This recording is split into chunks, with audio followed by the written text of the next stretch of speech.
Hi, it's time for another math easy solution. Today I'm going to go over another pretty epic and long math video, and this time go over infinite series. And this is a follow-up from my earlier video on infinite sequences. And now I'm going to go over infinite series. Pretty epic stuff. So yeah, it's a pretty long video. So again, like always, if you don't have time to watch this whole video, you could play this video at a faster speed, and this is my recommendation is using this browser extension. And top secret life hack, your brain gets used to faster speed. Pretty epic stuff. And also, you could download and read the notes, or read notes on Steemit, and all the notes will be in the link in the description below. And also, you could watch a video in parts because it's pretty long. So yes, you don't need to watch it all in one go. And also another note, if the video volume is too low at any part of this video or in any other video, you could just, there's another browser extension recommendation, this one right here. Pretty epic stuff. Anyways, let's go further. So topics to cover: infinite series and notation, go over definition 1, go over example 1 on the geometric series, and examples 2, 3, 4, 5, I believe they're all on the geometric series. Go over example 6, which involves a telescoping sum in the derivation, or the summation, or the derivation of the summation. And then go over example 7, which is on the harmonic series, and then go over theorem 1, and what follows from it is a test for divergence, and then look at example 8, and then go to theorem 2, example 9, using theorem 2, and then go over end of chapter exercises, exercise 1 and exercise 2. Alright, so let's go further. So infinite series and notation. If we try to add the terms of an infinite sequence, remember the notation before was like this: an, where n is equal to 1 starting point, and then up to infinity. That's just an infinite sequence, just keeps going further, like infinitely, just going a1, a2, a3, a4. So remember, we get an expression of the form a1 plus a2 plus a3. So this time we're trying to add them. Before it was just a sequence, now we're adding all the terms to get a summation. So yeah, adding at an infinite sequence, we get an infinite series, or just series. So a1 plus a2 plus a3 plus a4, etc., all the way plus an, which is called an infinite series or just a series, and is denoted for short by the symbol. And you could use the sigma right here. I guess put sigma infinity n equals to 1 of a n, or you could just write this just in general like this without that. And this just usually is assumed it's you mean this way. Alright, so now the question that arises is, but does it make sense to talk about the sum of infinitely many terms? Well, first of all, yeah, it would be impossible to find a finite sum for the series 1 plus 2 plus 3 plus 4 plus 5 all the way plus n, because you can see the n just keeps getting larger and larger. Each term gets larger and larger, so it goes to infinity. Because if we start adding the terms, we get the cumulative sums. Yeah, we get 1, 3, 6, 10. So there's 1 plus 2 is 3 over here, and then we have 1 plus 2 plus 3. That's going to be, well, 3 plus 3 is 6, and so on. And you get 15, 21. And after the nth term, we get over here. After the nth term, we get n times n plus 1 over 2. That's the sum, which becomes very large as n increases. MES note, recall the proof for this formula for the sum of consecutive integers as shown in my earlier video. Here is a link to it. However, if we start to add the terms of this following series, 1 over 2 plus 1 over 4 plus 1 over 8 plus 1 over 16 plus 1 over 32 plus 1 over 64, and you can see the bottom is getting squared every single time. Which equals to, over here, plus 1 over 2 to the power of n. So just 2 to the power of 1, and this is 2 to the power of 2. This is, 2 to the power of 1, this is 2 to the power of 2, this is 2 to the power of 3, etc. So you're dividing by a bigger and bigger number. In other words, it's going to 0. So but the summation is going to be in this case finite. The following table shows that as we add more and more terms, these partial sums. Remember, these are all just partial sums. These ones here is 1, 3, 6, 10, etc. are partial sums. Become closer and closer to 1. Yeah, and it's another MES note right here, note 1. This is similar to my earlier video on Zeno's paradox, in which walking to any given wall is, quote, impossible, since you need to first walk half the distance at each interval, thus never actually reaching it. Hence the idea of quote, limits arises, and there's a link to that. So yeah, if you're trying to walk to a distance, let's say 10 meters, you need to first walk 5, and then you need to walk 2.5, and so on. Then you need to walk 2.5 divided by 2. So every single time you need to go to half. So which arises a very interesting paradox. So now, and also MES note 2, the following Excel spreadsheet file link will be used throughout this video, so make sure to download it and play around with it. So I'll be using this one whenever I reference it. So if we take these terms right here and go to just add up the terms, so you can add them up manually using Excel or just using this formula right here to get this. And notice what happens here. So here's the terms. So the term 1 over 2 to the n, so initially you have 0.5, which is just 1 over 2 to the power of 1, which is 1 over 2. So 0.5, sum of terms is 0.5. Then the second term is going to be 0.25, then it's going to be 0.75, the sum of these two. And then as you get further and further, notice what we have. This is getting closer and closer to 0. This is going all the way to 0. Look at the decimal place is getting more and more zeros. And then as this one's getting more and more zeros, this one's getting closer and closer to 1. This is going closer to 1. This is going closer to 0. So that's very interesting. So in fact, by adding sufficiently many terms of the series, we can make the partial sums as close as we like to 1. So you can add as many as you want, and it will always get closer and closer and closer. This just gets more and more 9s. Yes, so it seems reasonable to say that the sum of this infinite series is 1, and to write, so yes, it seems reasonable that we could just write this infinity right here and equals to 1. So the summation of 1 over 2 to the power of n, which equals to 1 over 2 to the power of 1, 1 over 2, 1 over 4 plus 1 over 8 plus 1 over 16 equals to, or it keeps going on. Let's go plus dot dot dot plus 1 over 2n, just for completeness. This equals to, well, I'll just put another dot dot dot. So you can keep going on and on and on. This equals to 1. So it seems reasonable to state this.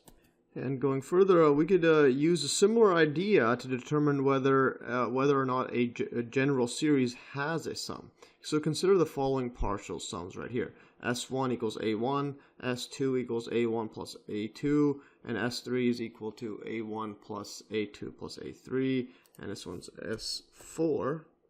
So let's fix that up. So S4 equals to A1 plus A2 plus A3 plus A4, and in general what we have is the nth partial sum equals to A1 plus A2 plus A3 plus dot dot dot plus an, and we could write this as equals to, as a partial sum, n, I equals to 1, and then a1.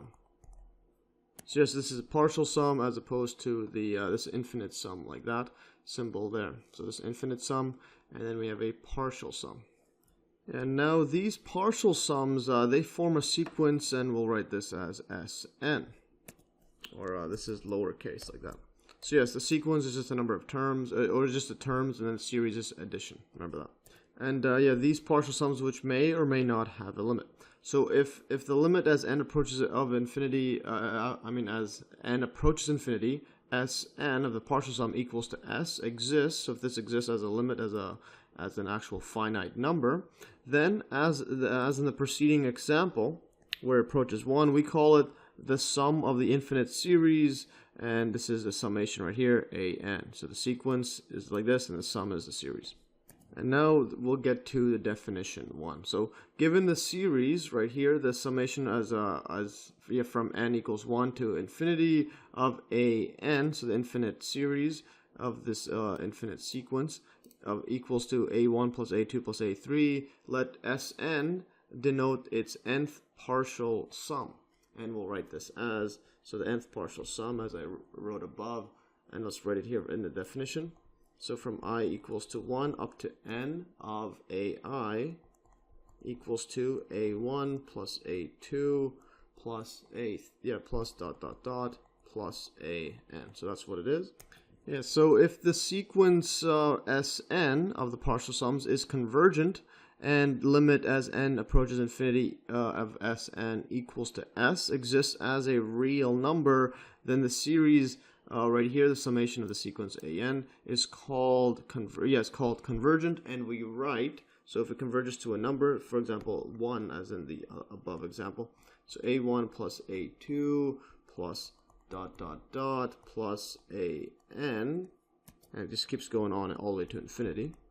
then this equals to s. So if it equals to s, or we have like this, infinity n equals to 1 of a n equals to s. So it's convergent if the limit goes to a number s, like that. And note here that this an, this is ai, this one's because it's a partial sum, this one is we're taking the limit as it goes to infinity. Whereas this one is going to be just ai all the way to whatever n is. So the number s is called the sum of the series. And otherwise, the series is called divergent. So if you can't get a number, a real number that exists as the limit as this approaches infinity, as the summation approaches, or the partial sums approach infinity, or the n approaches infinity, the number of terms in the sequence. So if you can't get a real number, then it's called divergent. And yeah, so going further, so thus the sum of a series is the limit of the sequence of partial sums. Yeah, so you take the limit as these partial sums goes to an infinite number of partial sums, and if it's approaching a number, a limit, then the series is convergent. So we write the sigma right here, summation of from n equals to 1 to infinity of a n equals to s. So when we write that, we mean that by adding sufficiently many terms of the series, we can get as close as we like to the number s. So it doesn't matter how many terms we can add up, they will always get closer and closer to s. And also notice that, and just to write what I've been saying for the past few minutes, so the summation or sigma a of infinity n equals to 1 of a n equals to, yeah, this infinite sum like this is the same thing as writing, well, limit as n approaches infinity of the partial summation of I equals to 1, ai, n, like that. Yeah, so the infinite sum, to write it in a limit, you would write it like this. So there's a partial sum, as this n goes to infinity, we get the full sum. And now to compare this with the improper integral, just to illustrate it further, so if we have something like integral from 1 to infinity of f of x, like this, f of x dx, this equals to, well, you can't just do a deal with infinity like that, so you need to take a limit. So whenever you have infinity, you need to take a limit.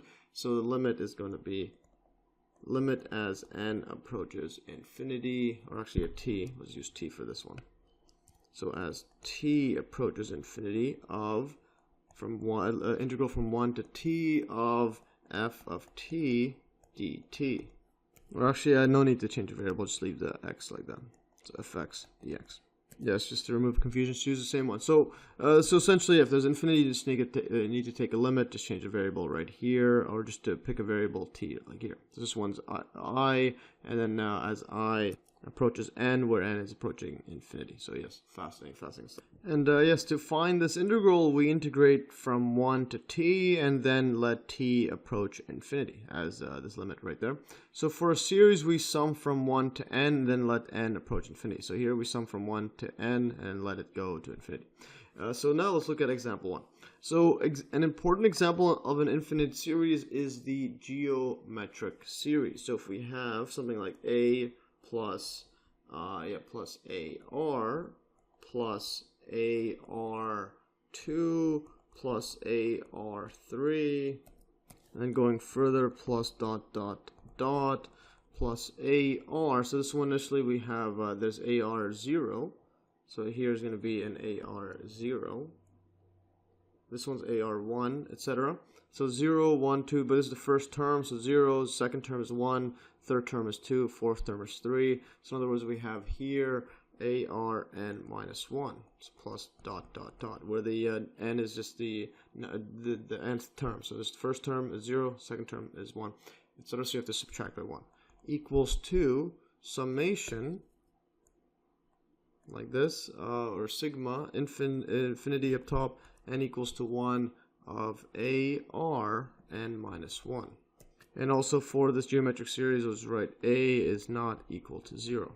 Otherwise, you just get, well, 0. It would be all 0 everywhere.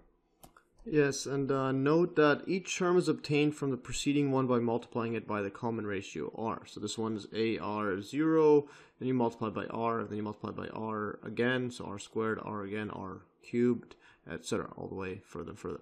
So note that we have already considered the special case where a equals 1 over 2 and r equals to 1 over 2. Yeah, earlier in this video, and that was one from above where we had 1 over 2 plus 1 over 4 plus 1 over 8, etc., or 1 over 2n. So in that one, we started off with a as 1 over 2, and then we always just multiplied it by 1 over 2. So we have 2n like that.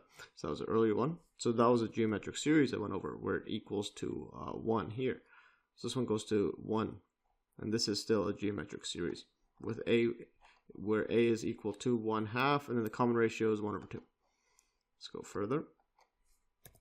So now, if we have the case if r is equal to 1, then these are all just 1. So we just have a plus a plus a plus a. So in other words, then Sn equals to a plus a plus a all the way plus a. In other words, we're going to have n times a, because we're going to have n terms.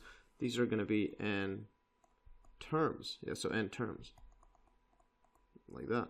So we have n terms. So n times a equals na, and this just approaches plus or minus infinity depending on the value of a, if it's negative or positive, etc. So since limit as n approaches infinity, I'll write this better right here. So limit as n approaches infinity of Sn doesn't exist because it keeps going at plus or minus infinity. There's no actual number or a real number. The geometric series diverges in this case. But if r is not equal to 1, what we end up having is, so let's say it's not equal to 1, and then we're going to have Sn equals to, well, a plus a, so just write this down, ar plus ar squared plus ar cubed, and keep going at plus dot dot dot plus, and then ar and minus 1, like that. And now that we wrote it like this, what we could do is actually a pretty ingenious way, and now what I'll do is write note, or just type it out. Note that by multiplying both sides by r, we get, it's actually pretty amazing. So you get rsn equals 2, so this is going to be a times r, so ar, but I'm going to space it out over here. So we'll have it ar, just so it lines up with this to that. So it lines up like that. So ar, and then we have, so ar cubed plus ar to the 4. Actually, whoops, I got this off. This is this is ar. Move it over. This is going to be ar on this side. Ar times r is going to be ar squared, and then this is going to line up. So notice the pattern, which is absolutely amazing. So we get plus dot dot dot plus. Yeah, so all I'm doing is shifting it. This is going to be now, we're going to eventually get ar n minus 1, but then ar n minus 1 times by r, it's going to be, well, plus an ar n. So all I did was shift it across there, just so it lines up. So then what we could do is subtract all sides, and you see these all just cancel. These will all just cancel, and all we're going to be left with is this a and this arn when you subtract it, which is absolutely fascinating. So now it's real mathematics. Yeah, so subtracting these equations, we get Sn minus Rsn, which equals 2. Well, we're going to be left with a. Everything else cancels. A minus, and then this is Arn. And now what we want to do is get the partial sum Sn. So subtract this, or factor it out. Sn is 1 minus R equals 2 right here, and factor out the a. So we have a 1 minus Rn, like that. Then move this over. So what we end up having is we get Sn, the partial sum of the geometric series, equals to a times 1 minus Rn, like that, over 1 minus R, which is absolutely fascinating stuff. Yeah, so that's a partial sum, but we're interested in the infinite sum, or just the sum of the full series. So, and also note that if R is between -1 and 1, so this is just when R is not equal to 1, and this is if we have R between -1 and 1, recall from example 10 of my video on infinite sequences that the power function right here, r to the power of n, approaches 0 as n approaches infinity if r is a fraction, or just in between 1 and -1, or absolute value is less than 1. So here's the link to the Steemit article there, and a screenshot from a calculus book. But anyways, So remember, just to recap there, the results of example 10 in that video already summarized for future use as follows. Future use, and I'm using it right now. Recall that the sequence r to the power of n is convergent if r is between it's greater than -1 and less than or equal to 1, and divergent for all other values of r. So limit as n approaches infinity of r to the power of n is equal to 0 if it's between these. So you could tell that, yeah, it's a fraction, so it's going to be higher and higher values of n. You're just going to be dividing it by more and more. For example, if you have 0.5 squared, this just equals to, well, 1 over 2 squared equals 1 over 4 squared, which is, which equals 1 over 4, which is less than 1 over 2. So it gets smaller and smaller, and so on. So it makes sense. And it's approaching 0. And then it equals to 1 if r equals to 1, because r to the power of, 1 to the power of n, or 1 to the power of anything is always 1. So that's what we have if it approaches 0. So thus we could take the limit here of this partial sum. So limit as n approaches infinity of Sn equals to limit as n approaches infinity of, now we just plug this in, partial sum, a 1 minus Rn over 1 minus r, where this infinity right here, this just goes to 0, because that's as above. So then this is a times 1 is just 1. So in other words, we just get a 1 over r is the full sum of the series of as it goes to infinity. Just fascinating stuff. Yeah, so thus when the absolute value of r is less than 1, the geometric series is convergent, and its sum is a divided by 1 over r, or a is the initial value, and then divided by 1 minus the common ratio. So if r is less than and equal to -1, or r is greater than 1, then the sequence r power of n is divergent. And also from the results of the previous video, previous video's example 10. So here it's divergent for all other values. So outside of this 1 and -1 there, then it's going to be, well, divergent. So in other words, it goes to infinity. Yeah, so hence you're dealing with an infinity value, and that's going to be divergent. So thus by the above equation, the limit n approaches infinity of Sn does not exist for other values of r there. Therefore, the geometric series diverges in those cases. If it doesn't exist, you just state it's diverges or divergent. So we summarize the results of example 10 as follows. Yeah, because I'll be using it throughout this video. So summary of example 1, the geometric series, and then we'll write it as this, sigma or summation as n equals to 1 of ar and a times r, r like that, r to the power of n minus 1. It's got a mouthful there. So a plus ar plus ar squared plus ... Yeah, so this geometric series is convergent if the absolute value of r is less than 1, and its sum is, let's write this down, at infinity, n equals 1 of ar n minus 1 equals to, just equals to a over 1 minus r, and this is again for r is less than 1. The absolute value of r is less than 1. And if the absolute value of r is greater than or equal to 1, the geometric series is convergent. And remember, if it equals to 1, this is, if this rn equals to 1, then all you're going to be doing is adding over here a plus a plus a plus a, because r is equal to 1. And you get n times a, and it goes plus or minus infinity. So yes, it's divergent. So note that in words, the sum of a convergent geometric series is, well, just a over 1 minus r, or in other words, first term divided by 1 minus common ratio. And a geometric demonstration of the geometric series is shown below, hence the name geometric. Yeah, so notice this geometric demonstration right here. So if we have a, so the first term, so this one right here is AR0. This just equals to first term, so A1.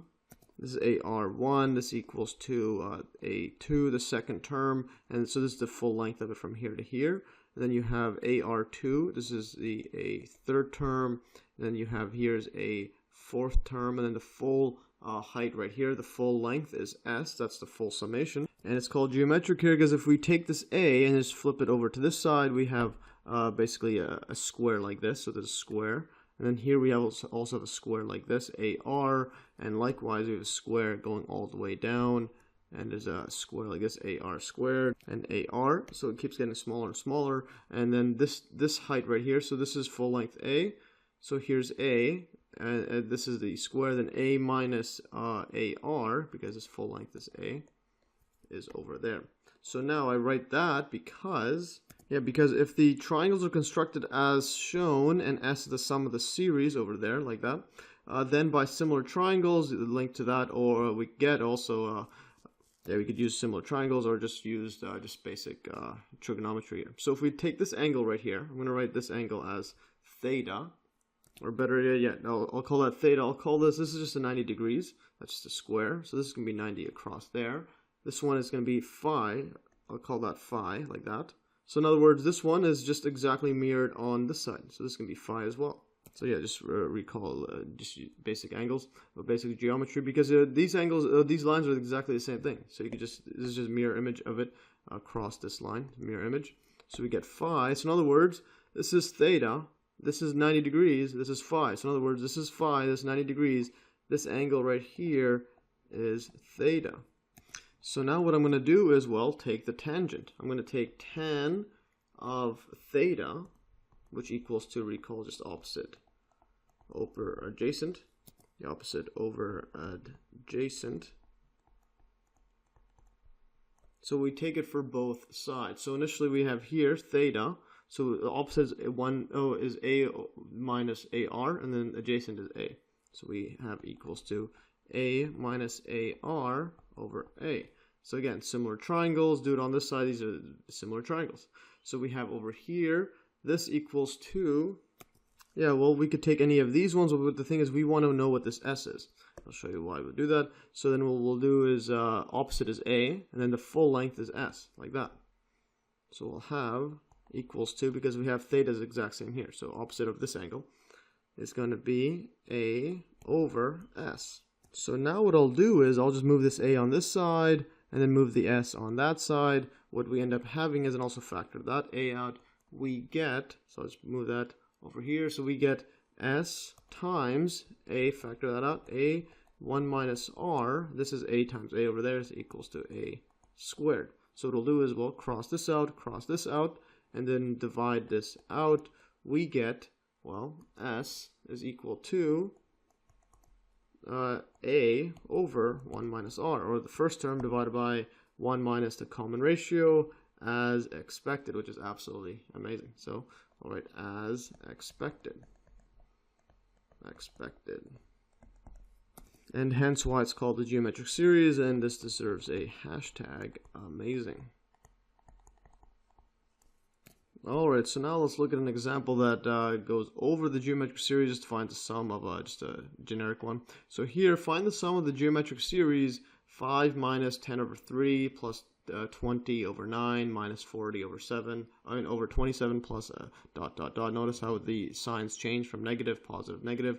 So let's look at the solution. So the first term is A equals 5, and the common ratio is negative 2 over 3, and you can see this because, well, 5 is just A right there, so 5, that's just A, like that, and then we have minus 10 over 3, then plus 20 over 9, like that. I'll just write minus 40 over 27, plus dot dot dot. Yeah, the difference between these two, note right here, is, write this better, this is going to be, well, negative 10 over 3. To get it to over here, we just have to multiply this by negative 2. 10 times 2 is 20. And then 3, so we have to have a 3 like this. 3 times 3 is 9, which equals to 20 over 9. And then likewise from these two right here, 20 over 9 equals to, times it by negative 2 over 3. This becomes negative 40 over, and then 3 times 9 is 27. So we get this one right there, and it keeps going on, same pattern. So hence the common ratio is R there. Yes, so going further, so since R is negative 2 over 3, or the absolute value of R is equal to 2 over 3, and it's less than 1, so absolute value, just remove the positive and make it positive. is less than 1, the series is convergent via example 1. So remember example 1, if it's between it, let's go to the summary of it. Summary of example 1. So if r is less than absolute value of r is less than 1, then it's convergent, and its sum is a over 1 minus r. So this is convergent, and its sum s equals to a minus 1 over r. A is equal to 5, and then r is 1 minus, and then we have a negative 2 over 3. So in other words, we have like this equals to 5, and then this is just going to be plus 2 over 3. So plus 2 over 3, and also multiply this by 3 over 3. So 1 is just 3 over 3. You get the common denominator. So we have equals to 5 over, this is going to be 5, and then 5 over 3, or I'll just move the 3 on top, like that. This cancels equals to 3. Yeah, or for completeness, just because I'll be doing this later in this video, I'll just write this for completeness for this time, equals to 5 over 3, and this equals 2, yeah, this just cancels, this is just, the 3 goes on top. Yeah, 3 goes on top, in other words, we have a 1 over 3, like that. So yes, 1 divided by 3, the 3 goes on top. Yeah, just basic division, so this equals to 3, like that. Yeah, so a good question to ask is, what do we really mean when we say that the sum of the series in example 2 is 3? Of course, we can't literally add an infinite number of terms one by one, so we can't add them up. But according to definition 1, the total sum is the limit of the sequence of partial sums.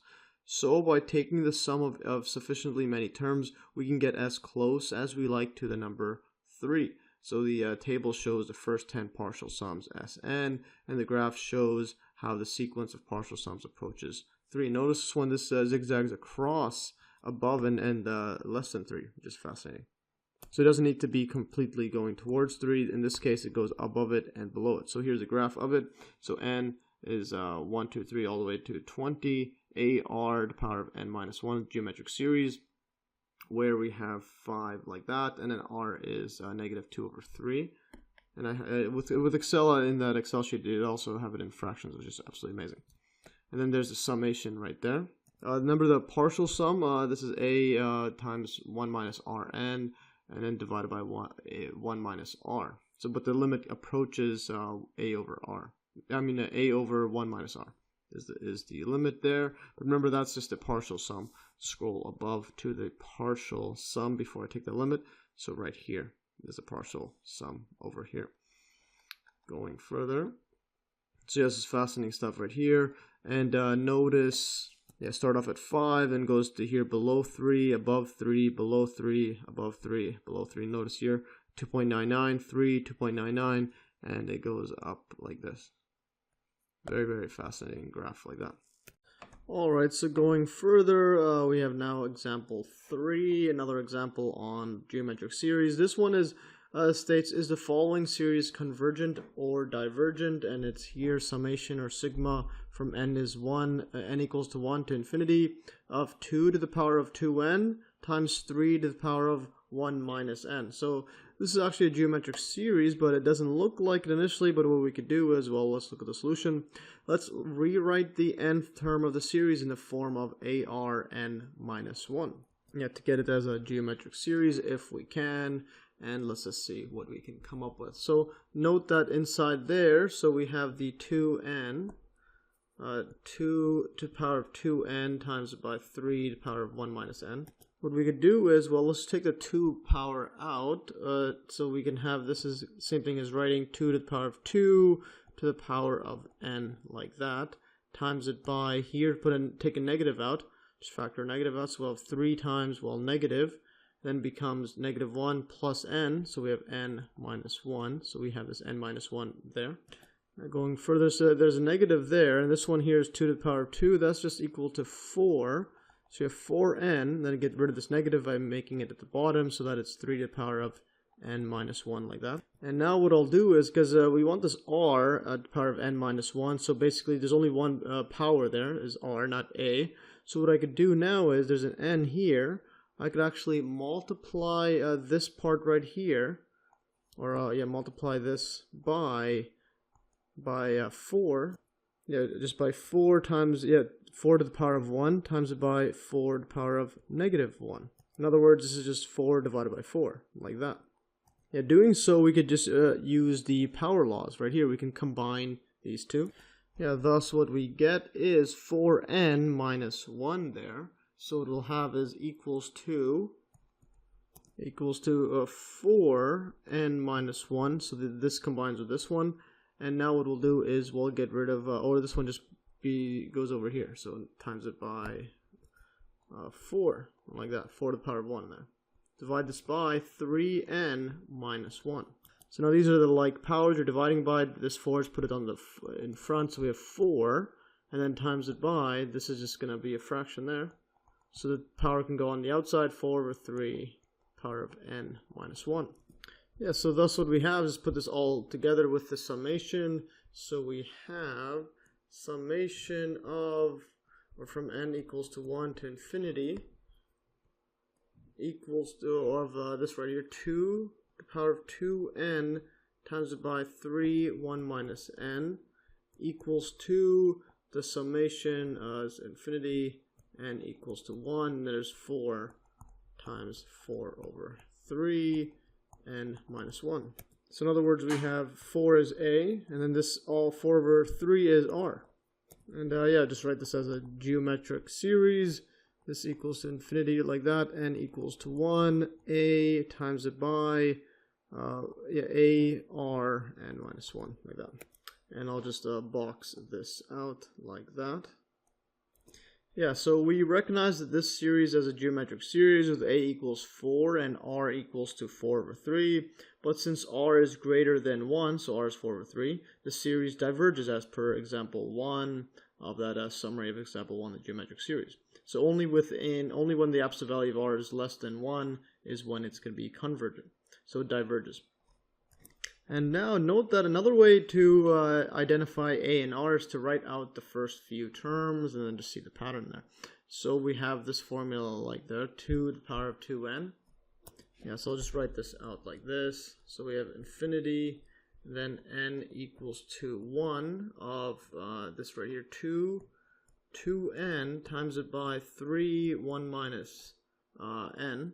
So we just write out the terms. So for n equals to 1, we're going to have a 2 to the power of 2 times it by 1 there. So 3, 1 minus 1, which is just 0. And this just goes to actually 1. 3 to the power of 0 is just 1 by definition. And then the next term, 2, so plus 2 to the power of 2 times 2, that's just 2 to the power of 4, like that. And then 3, and then times it by 3, 1 minus 2 is -1. And then going further, we're going to have for the third one, so 3 times 2 is 6, so 2 to the power of 6. And then 1 minus 3 is -2, so then it's going to be 3, and then -2, and then we keep going on, and plus. And I'll just show you the pattern that we have right here. This one's going to equal to, well, 4. I guess 4 times 1 is 4. Plus here, 2 times, 2 to the power of 4. This equals to, well, 2 times 2 is 4. Times that by 2 is 8. And then times it by another 2, so we have 4 2's, 16. So 2 to the power of 4 is 16. Divided by 3, times it by 3 to the power of -1, that's just divided by 3. And then over here is 6 right there. So we have to multiply this 2 to the 4 by 2 twice. So we times it by 16 times 2 is 32. Times it by 2 again, 64. So we're going to have a plus 64. And then divided by here 3 to the power of 2, which is just 9, like that. So that's the pattern, plus ... keeps going on and on. And we just want to look at the first few terms. You know, it's a geometric series. A is equal to 4, and then notice the difference now here, so that's A. So this one here, we have, well, 16 over 3, times it by, here is, this one is 16 times 2 is 32, times 2 is 64, so in other words, times it by 4 to get 64, and then 3 times 3 to get 9. So this equals to 64 over 9. So in other words, R is 4 over 3, like that. So yes, you have multiple ways of getting the A and the R for the geometric series. Alright, so going further, example 4 and states write the number 2.317, 1717, etc. It just goes on and on with the 17 as the ratio of integers. So let's write this out. Let's write it as a ratio of integers. In other words, 317, and put a line above indicating that this equals to 2.317, 17, and it keeps going on and on with the 17. This equals to, well, what we could do is separate this 2.3 like that. Then we could write this as a ratio of integers. In other words, the decimal places, put it as a fraction. And then from there we can write this whole thing as integer, or a ratio of integers. So we'll get this in fraction. This equals 2 plus what we have here is, well, 17. This part right here is 17. That's the same thing as writing 17, divide this by, well, 1000, because we have decimal place here. 1, 2, 3. So we have 1000 like that. And this 1000 is, this 1000 is just 10 to the power of 3. So 10 times 10 is 100, times again 10 is 1000. And then the next decimal place over here, that just goes 2 more zeros. So in other words, instead of 10,000, we have 1 million. Actually, I mean 100,000, yeah. So 10,000, this is 1,000, it goes to 10,000, 100,000, yeah. So 100,000. So in other words, we have 10 to the power of 5. So just add another 2 zeros, or 10 to 3. And so on. So the next one here, this is going to be a distance that far away to get in fractions. 17 over another 2 zeros, 10 to the 7. So in other words, we have a geometric series right here. This is a geometric series from here to here. I'll just write this down. Geometric series. We have a common ratio, if you can see it. So the geometric series from this side, where our A is this value. So this is our A. That's our A, is 17 over 1000, or 10 over 3. And then the common ratio is just a multiple between these two, and that's just, well, R is equal to 1 over 10 to the power of 2. So everyone here, so this 1 over 10 over 3 times it by 1 over 10 to the power of 2. Add those up, it becomes this 1 over 10 to the power of 5, then 1 over 10 to the power of 7. That's what's separated, so that's our R. And of course we have the 17 on top there, because of our A starts off like that. So yes, so after the first term we have a geometric series with A equals 17 over 10 to the power of 3, and R is equal to 1 over 10 to the power of 2. So therefore, what we end up having is this number is equal to, so 2.317 like that, and then 17 to the line above, just indicating it's repeating, equals to 2.3 times it by, or 2.3 plus, and then we have here, this is a geometric series, so the summation of all of these, I'll just put this dot, keeps going on and on for infinity. This just equals to, well, we know the sum, that's just going to be A over R. This is the sum of the geometric series, like that. So sum of GS. Yeah, and so that's where the geometric series comes in handy. So now this equals to 2.3 plus A, which is A is 17 over 10 to the 3. 17 over 10 to the 3, which is 1,000. So like this, over 1,000. Divide this by, then 1 minus R.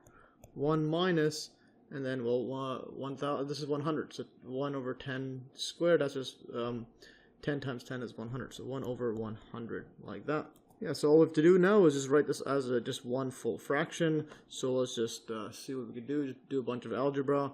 So what we can do here is, multiply this 1 here by, well, 100 over 100. And also this 2.3, I'm going to write this as 23 over 10. Like that. So everything's in a fraction. Plus, so we have this 17 over 1,000. Times it by, now we have at the bottom here, I'll just write this like this, 1 over 100 minus 1 over 100. So yes, you could just write it all like that. As you can see here, this becomes 99, and then this right here, this 100 cancels with 2 of these zeros, like that. So 2 of the zeros are gone.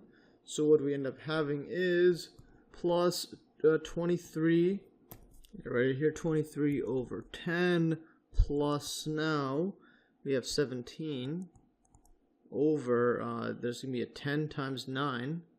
Yeah, it's over 10 times by 99. In other words, we're going to have a 99 with a 0, or 990. So let's go further and see what we could do. So we want to get the same common denominator, so we're going to have to multiply this by 99 over 99, like that. So this equals 2. I'll just put a, like this, underneath, 990, so 10 times 999. And now I'll just put a note and then write this down separately. Just do this all by hand. So note here we'll have 23 times 99. So this equals 2. Let's put it times. So 9 times 3 is 27. Put a 2 there. 9 times 2 is 18. Add the 2 is 20. Just do a multiplication by hand. And then we have a 0 like that. And then 9 times 3 is again 7. We're going to get the exact same thing. 9 times 23 is 207, but with an extra 0. Now we can just add these up. Yeah, so adding these up, what we end up having is a 7 plus a 7 plus a 2 plus a 2, like that. So what we have here is 2277 plus 17. So now there's another 17 there. Let's just add it there as well. Let's do addition addition by hand. 7 plus 7 is 14, and then we have to add a 1 there. So 1 plus 7 is 8, and then plus another 1 is 9. Yes, we just carry that one above. So now 2294, like that. Yeah, so let's write this down here. Let's put this in a bubble, like that. And we have here, yes, this whole thing equals 227 plus 17. That's 2294. Divide this by 990. So we could stop here, but my calculus book goes even further because you could notice they're both even numbers, so we can divide those by 2. So we just factor out a 2 like this. So 990, divide that by 2, that's just going to be, well, if it's 500, that's going to be 500 times 2 is 1,000. So we have to minus 5 times, we have to minus 10 divided by 2. So it's going to be, instead of 500, 445. So that 400 times, actually not 495. So yes. So 500 times 2 is 1,000. So we need to subtract a 10 from it. So in other words, minus 5 here times by 2. So there it is.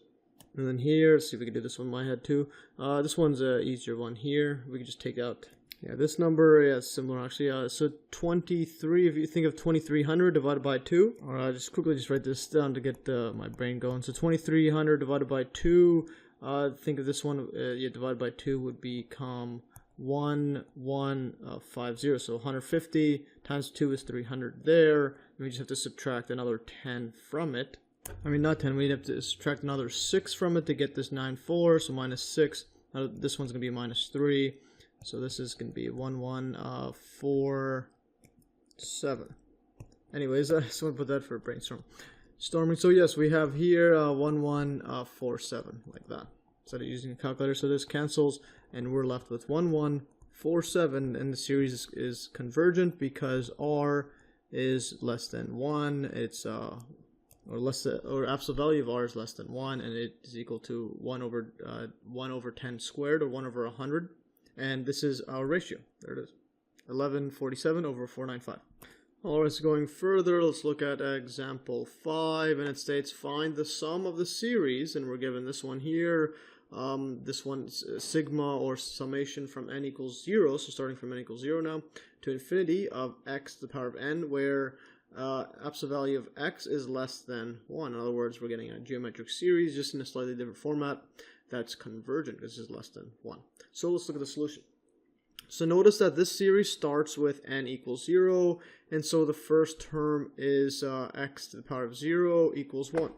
Again, this is by definition. So important to note that with this series, with series in general, we adopt the convention that x to the power of 0 equals to 1 even when x is 0. So yes, if you have 0 to the power of 0, we're defining it as 1. And yes, no, check out one of my first videos exploring the powers of 0, such as x to the power of 0 and 0 to the power of 0. And yeah, they're undefined, but for convention, it's usually defined as equaling to 1. Yeah, so thus we have, we were to write this series out, and we'll show that it becomes a geometric series. So let's write this out, x to the power of n. So we have, like this. Yeah, just write it out, and n equals to 0 up to infinity, like that, x to the n. So we just write these terms out. So for n equals 0, by definition again, or convention, x to the power of 0 is just 1, plus, then we have x to the 1, and then plus x to the 2, plus x3, and so on, plus x4, plus keeps going on. And notice here, so we have our a is here, a, and now these are separated by, well, x times x equals to x squared. And likewise here, x squared times x is x cubed. So in other words, this is our r, is x. Yeah, so this is a geometric series with a equals 1 and r equals x. And since the absolute value of r is less than, equal to, so the absolute value of r, which is equal to absolute value of x, is less than 1, it converges. And from example 1 gives, again, the summation s equals 2, summation right here, infinity, as n easy, it starts off at 0, or the first term. And then we have x to the n equals 2, just a over 1 minus r, where a is equal to 1, r is equal to x, so 1 minus x. This is the summation. The summation for x is absolute value of x less than 1. Alright, so now let's go to another example, and in fact this one is not a geometric series. Let's look at example 6, which states, show that the following series is convergent and find its sum. So we have summation from n equals 1 to infinity, or sigma, and then 1 divided by n times n plus 1 here. So like that, it's very interesting here. So the solution, this is not a geometric series, yet it's not written in that format we're used to, of the a, r, n minus 1, like this. Yeah, it's not written this format, like that. So we're dividing by the terms. So it's not a geometric series, so we go back to the definition of a convergent series and compute the partial sums and take the limit. So what we'll do here, just look at a partial sum here. Sn is equal to, so yeah, we can't just use the formula a divided by 1 minus r anymore. So we'll just use n, I equals to 1 of, yeah, just use the partial one. So we'll replace n with I. 1 over I plus 1, like that.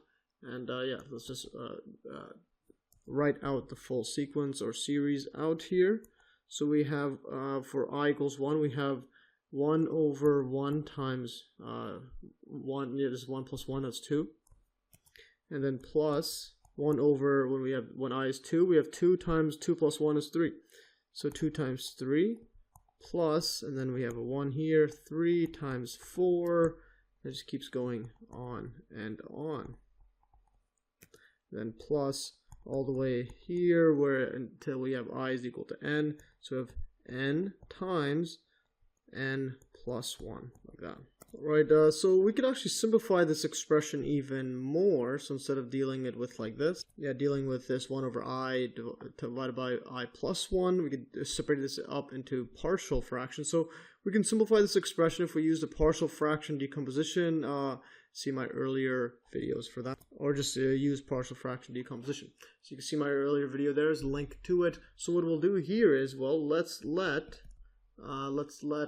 this term right there, or that sequence, 1 over I plus 1 equals 2, and break it up into its fractions. So a over I plus b over, and then we have I plus 1, like that. And now what we have to do is just find the coefficients a and b, and then seeing what they are. Then we could basically simplify this term into these simpler terms, like that. So this equals 2, or what we'll do is multiply the top and bottom to get this common denominator.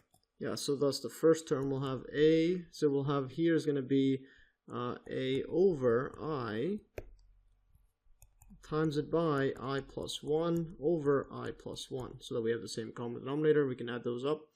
plus, then we have here is, then we'll multiply this by I over I times this by over here. B I plus 1, like that. So calculate this out.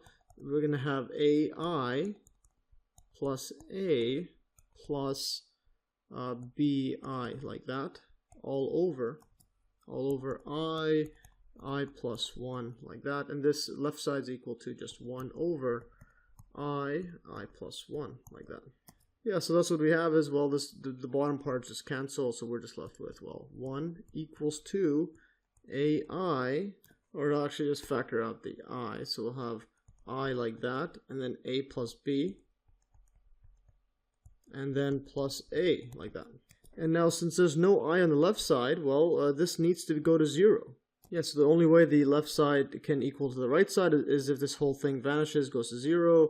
So that's what we have is A equals 2 negative B, like that. Or I'll just write A plus B equals 0.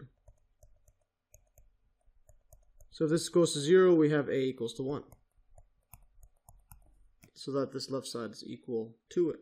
So A equals to 1, so then what we have is B equals to, move this over, negative A, which equals to negative 1. Like that. So circle this, and circle this right here. This equals to B. So that's what we have is the simplified equation. This right here, 1 over I divided by I plus 1. So we have 1 over I times I plus 1 equals 2. A is 1, B is negative 1. So it's that's it. So 1 over I minus 1 over I plus 1. So all we do is just add a minus there. And I'll just circle. This is pretty interesting. The decomposition of like that. Yeah, so now that we've broken up like this, what we could do now is add these up and we get a very, very fascinating result. So basically do the same thing here where we're adding this up, but use it for this setup. So now what we have is partial sum Sn is equal to, and then infinity, or summation like this from I equals to 1 up to n of 1 over I plus 1. Yeah, so now this equals to the partial sum above there. I mean, of this partial decomposition, partial fractions.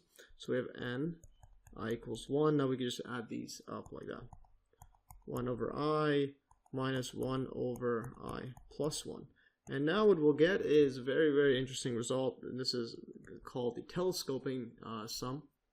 So when we write these terms out, so for I is 1, so we have 1 over 1. That's, let's write 1 over 1 minus. Then here is I plus 1, so 1 over 2. So we have that term. Now plus, now when I is 2, we have 1 over 2. And then minus, and then over here, 2 plus 1 is 3. So 1 over 3. And likewise, keep going on and on. You could go over here. Now we have for when I is 3, we have 1 over I is 1 over 3 minus, and then we have 1 over 3 plus 1 is 1 over 4. And keeps going on and on all the way until we have i's n. So we have plus 1 over n minus 1 over n plus 1, like that. But notice what we have here. So we have 1 over 1, which is just 1. And then we have minus 1 half. But the next term we add 1 half. So this cancels with this. Now we have here minus 1, 3, plus, and then right after 1 over 3, like that. So this would cancel. Likewise for 1 over 4, there's going to be another 1 over 4 over there. They're going to cancel all the way till 1 over n. Then this 1 over n cancels like that. And we're just left with the first term and the last term. So amazing. So we just get is Sn equals to 1 minus 1 over n plus 1. And this is absolutely fascinating. And here, yeah, I'll just have to add another hashtag amazing for this. Yeah, these kind of derivations and this kind of stuff that arises in math is what got me interested in just learning more about mathematics. Yeah, learning more on my own because it's pretty fascinating stuff. So yes, notice that the terms cancel in pairs. Every single one just cancels like that in the middle. This is an example of a telescoping sum. Because of all the cancellations, the sum collapses yeah, like a pirate's collapsing telescope, yeah, right here, into just two terms. It just collapses all into two terms, like a pirate's collapsing telescope. Very, very interesting. So here's a screenshot of this collapsing telescope right here. So yes, I actually have one like this, a small one. So you could have it here and expands out, or you could compress it. All you're left with is the beginning and the end. Very fascinating. So thus what we have now is to get the limit of that sum. So we have a partial sum. So thus the limit as n approaches infinity of Sn equals to the limit as n approaches infinity of the partial sum, which is over here 1 minus 1 over n plus 1. 1 minus 1 over n plus 1, like that. So here we have 1, then here 1 divided by n plus 1. This n just goes to infinity. So in other words, we have a scenario that is like this. We have a 1 over infinity. In other words, this goes to 0. So we have equals to 1 minus 0 equals to 1. So very, very fascinating. So that telescoping example in this one goes to 1, telescoping sum.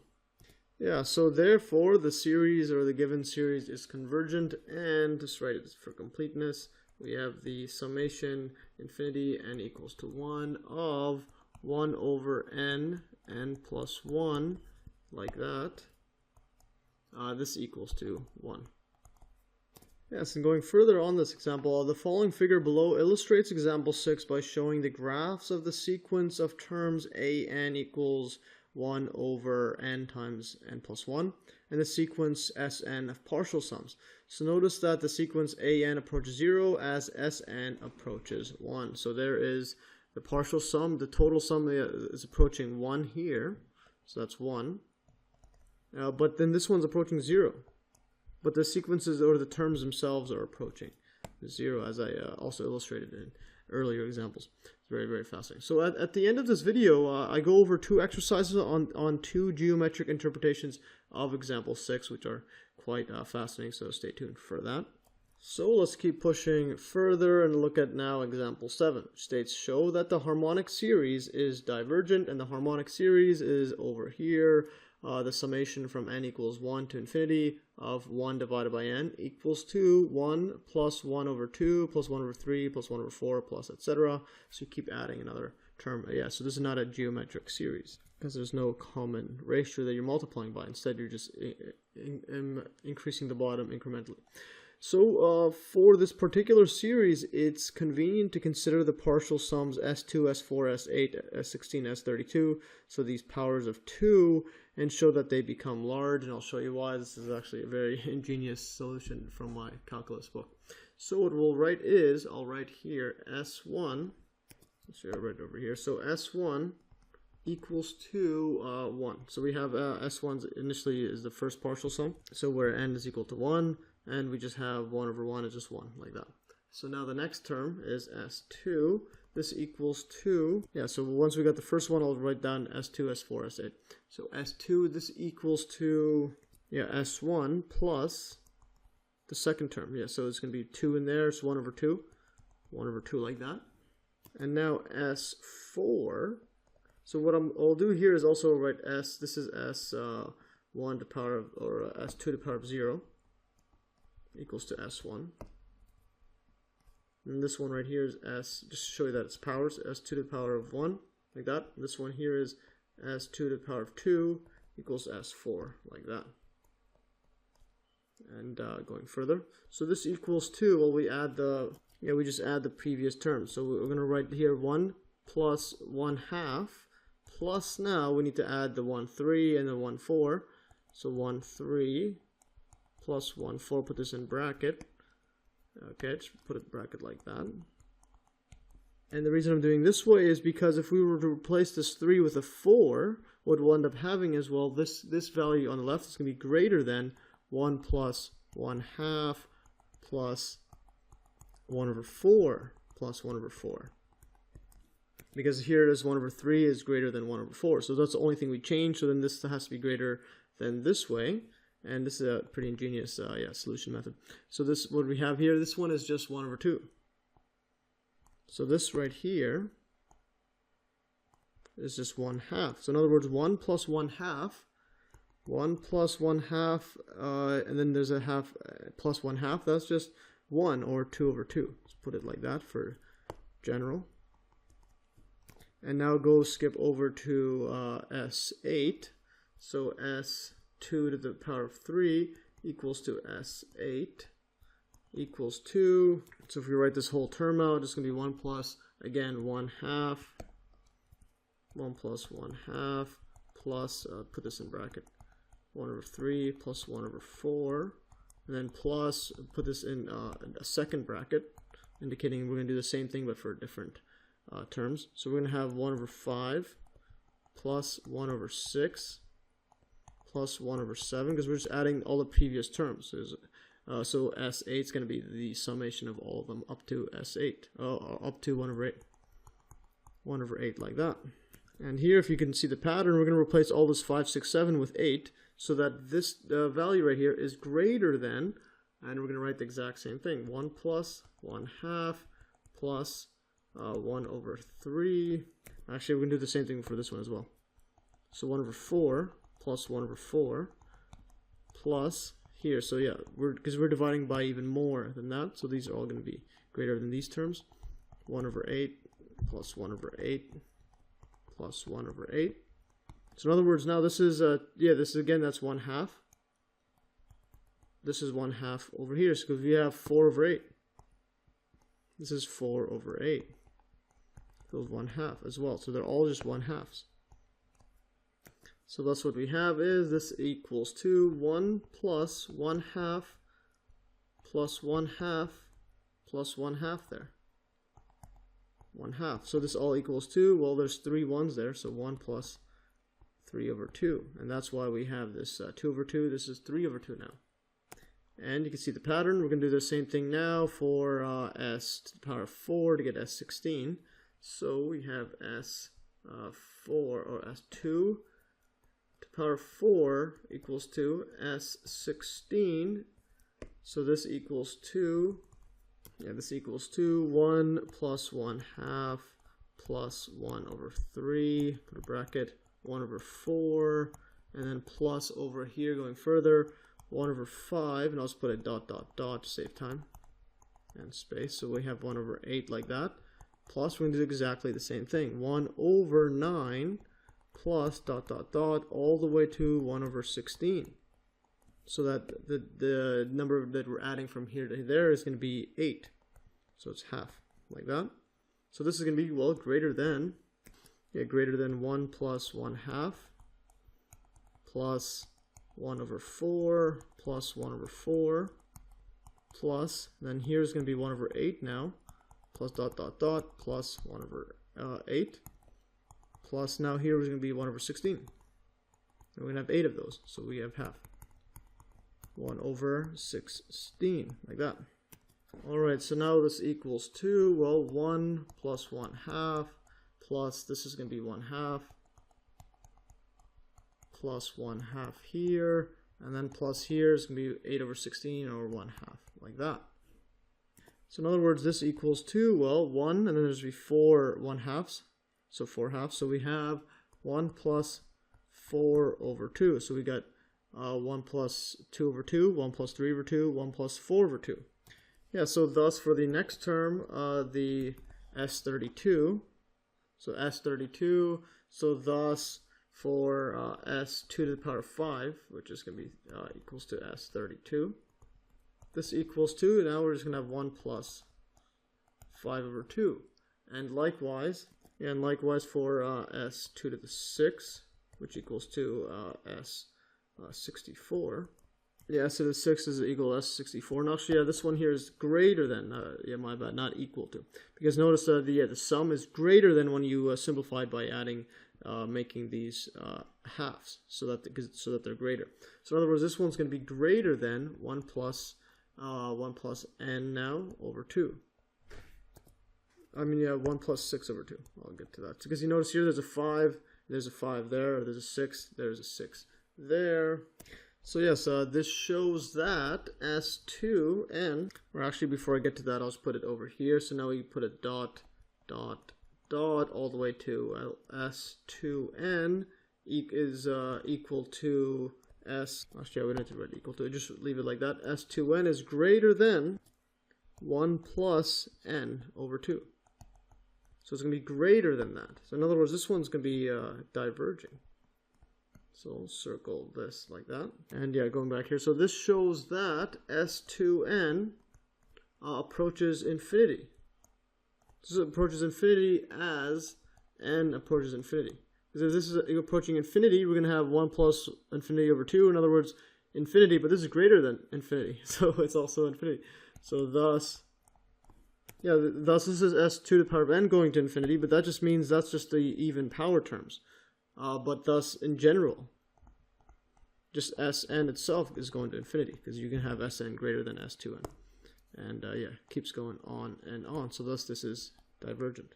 Yeah, so thus Sn, the partial sum, is divergent, and therefore, or the partial sums sequence of the sums is divergent, and therefore the harmonic series diverges. Note that this method of showing that the harmonic series diverges, according to my calculus book, is due to the French scholar Nicolas Oresme from 1323 to 1382. Interesting side note there. Alright, so now this brings me to Theorem 1. So in the following series, yeah, if the following series is convergent, I'll just write this, infinity n equals to 1 of an. Yeah, this is a general series. So if it's convergent, then what we have is the limit as n approaches infinity of the sequence an. So if that series is convergent, then the sequence is approaching 0, or the terms in the series, which is a sequence, yeah. An is approaching 0, so that's a very interesting theorem. And let's look at the proof for this theorem. So what I'm going to do now is I'm going to let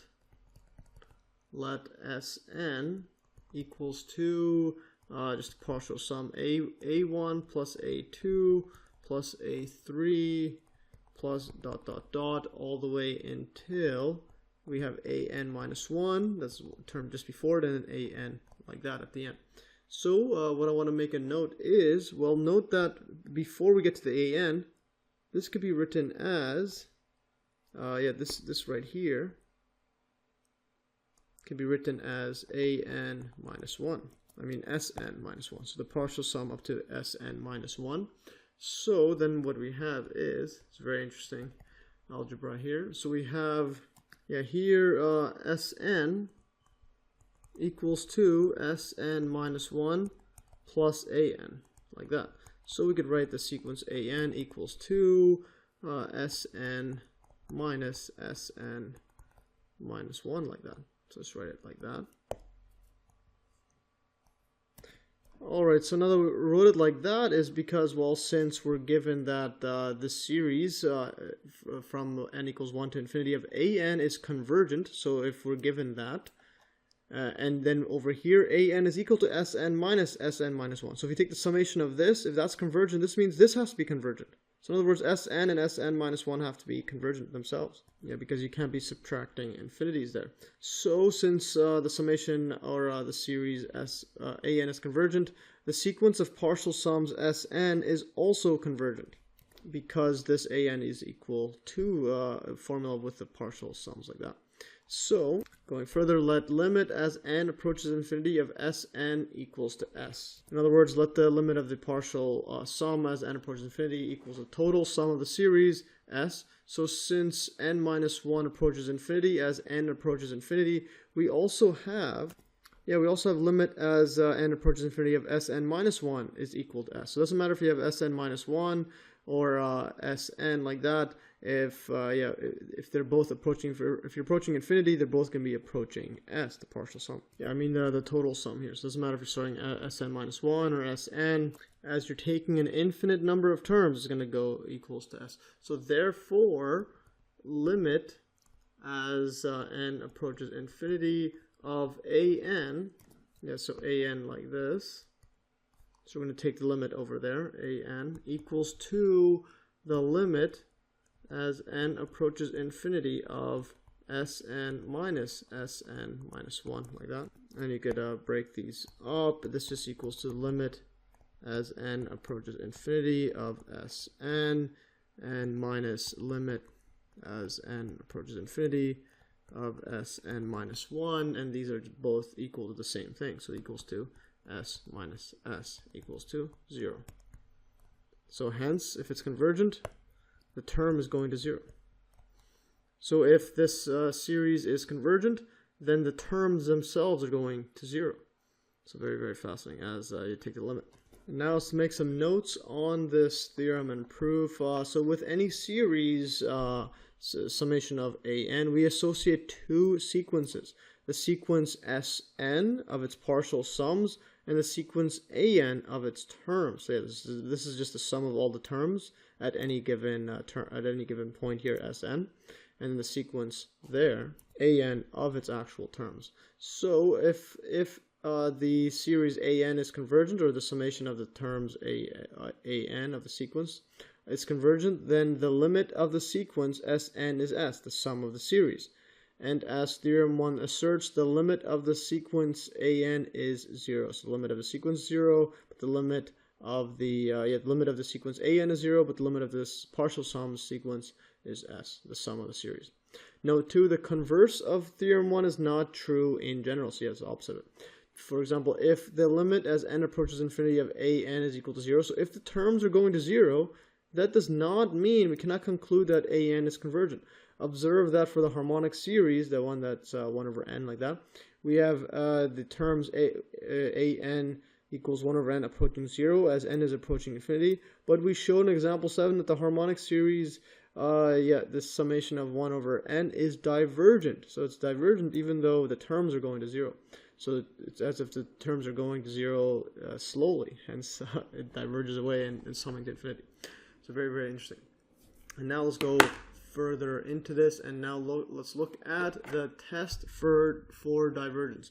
So if we're given, if we have limit as n approaches infinity of an, so if this limit of these terms does not exist, or if the limit n approaches infinity of an is not equal to 0. So if the terms are not approaching 0, or they don't exist, then the series right here, when we take the summation, so a series is the summation of the sequences, infinity n equals to 1 of an, this is divergent, because if the terms does not exist, i.e. goes to infinity, or if it's not equal to 0, so then you're going to be adding full numbers. You're going to be adding non-small numbers. You can be larger and larger. So then the series, the summation of an from n equals 1 to infinity is divergent. So yes, this test for divergence follows from theorem 1, because if the series is not divergent, then it is convergent, and so the limit has to be equal to 0 here. Limit of the terms n approaches infinity of an is equal to 0. If it is convergent, that is, if it's not divergent. So that's very fascinating. So now let's go over example 8. So it states, example 8 states, show that the following series diverges. So from the test of divergence, so we have here, right here, the summation n equals 1 up to infinity of n squared over 5n squared plus 4. What we have to do is we'll just check the term and take the limit as n approaches infinity and see if it exists or if it's not equal to 0.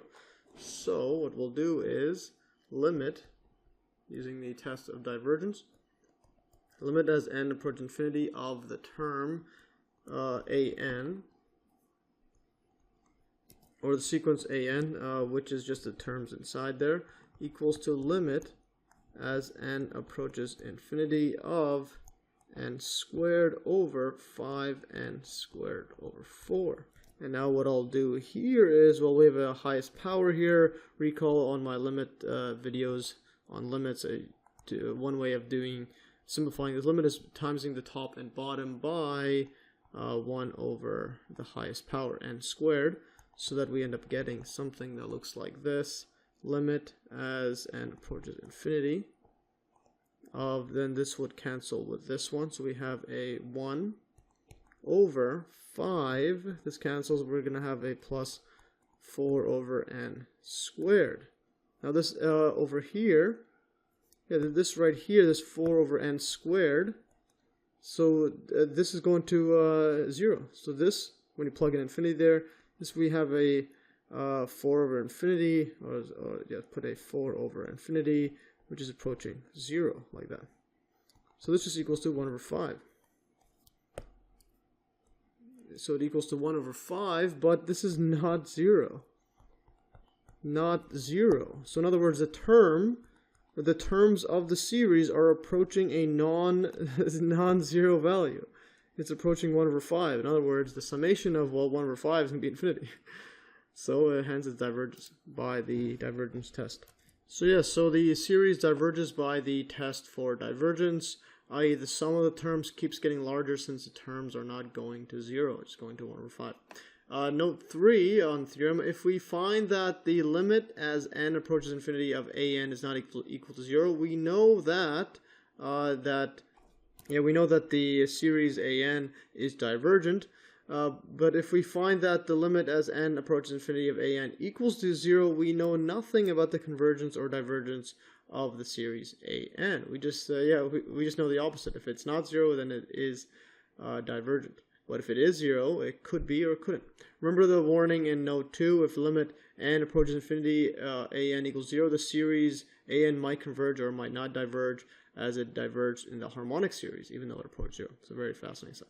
So now here brings me to theorem 2. It states if the series an and bn are convergent series, so they sum to an actual value, then so are the series, this right here, can, so where c is a constant, and the addition of the series an plus bn and the subtraction of the series is also convergent, and we're given here, and we have these terms that are true as well.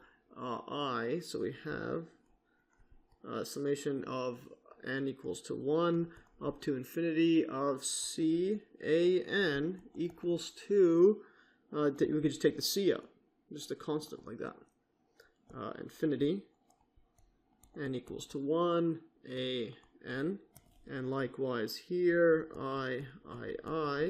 we have the addition of the two series n equals to 1, and then we have like this an plus bn. We could just break these up, and these will be like this, infinity n equals to 1 an plus infinity n equals to 1 bn, and then obviously we're going to have the subtraction as well, where we can separate these series out, and like n equals to 1 to infinity of an minus bn, and this equals 2, summation, and of n equals to 1 to infinity of an minus, like that, infinity n equals to 1 of bn, like that. So yes, these properties, or this theorem 2, these properties of convergent series follow from the corresponding limit laws for sequences from my earlier video on infinite sequences. Link was earlier above.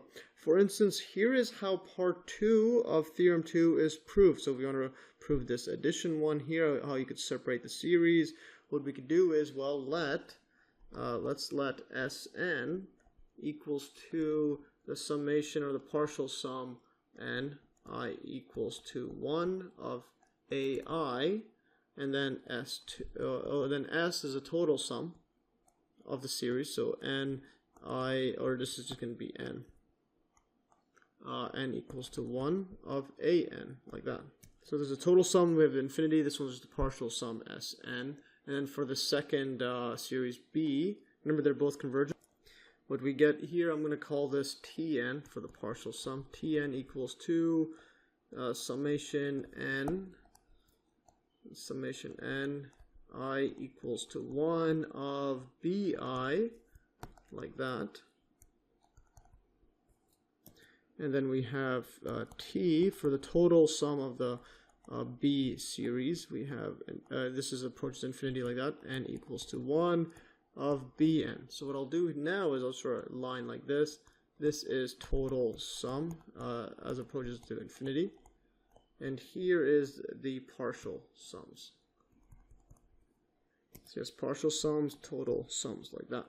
Alright, so now that we have those terms defined, what we can do is the nth partial sum for the series an plus bn, so we want to write this combined, it's going to be, and I'll just use u instead, I'll just say u for together, we've unified, so un, partial sum, is equal to, this is up to n, I equals to 1 of the partial sums like that, or it's going to be a partial sum, so we'll have ai plus bi, like that. And now taking the limit and breaking the sum into two parts, using summation laws, we have a limit as n approaches to infinity. Because again, it's just that we're dealing with this infinity, we have to be more formal and we're always write limit. I guess the limit as n approaches infinity of un equals to limit as n approaches infinity of the summation.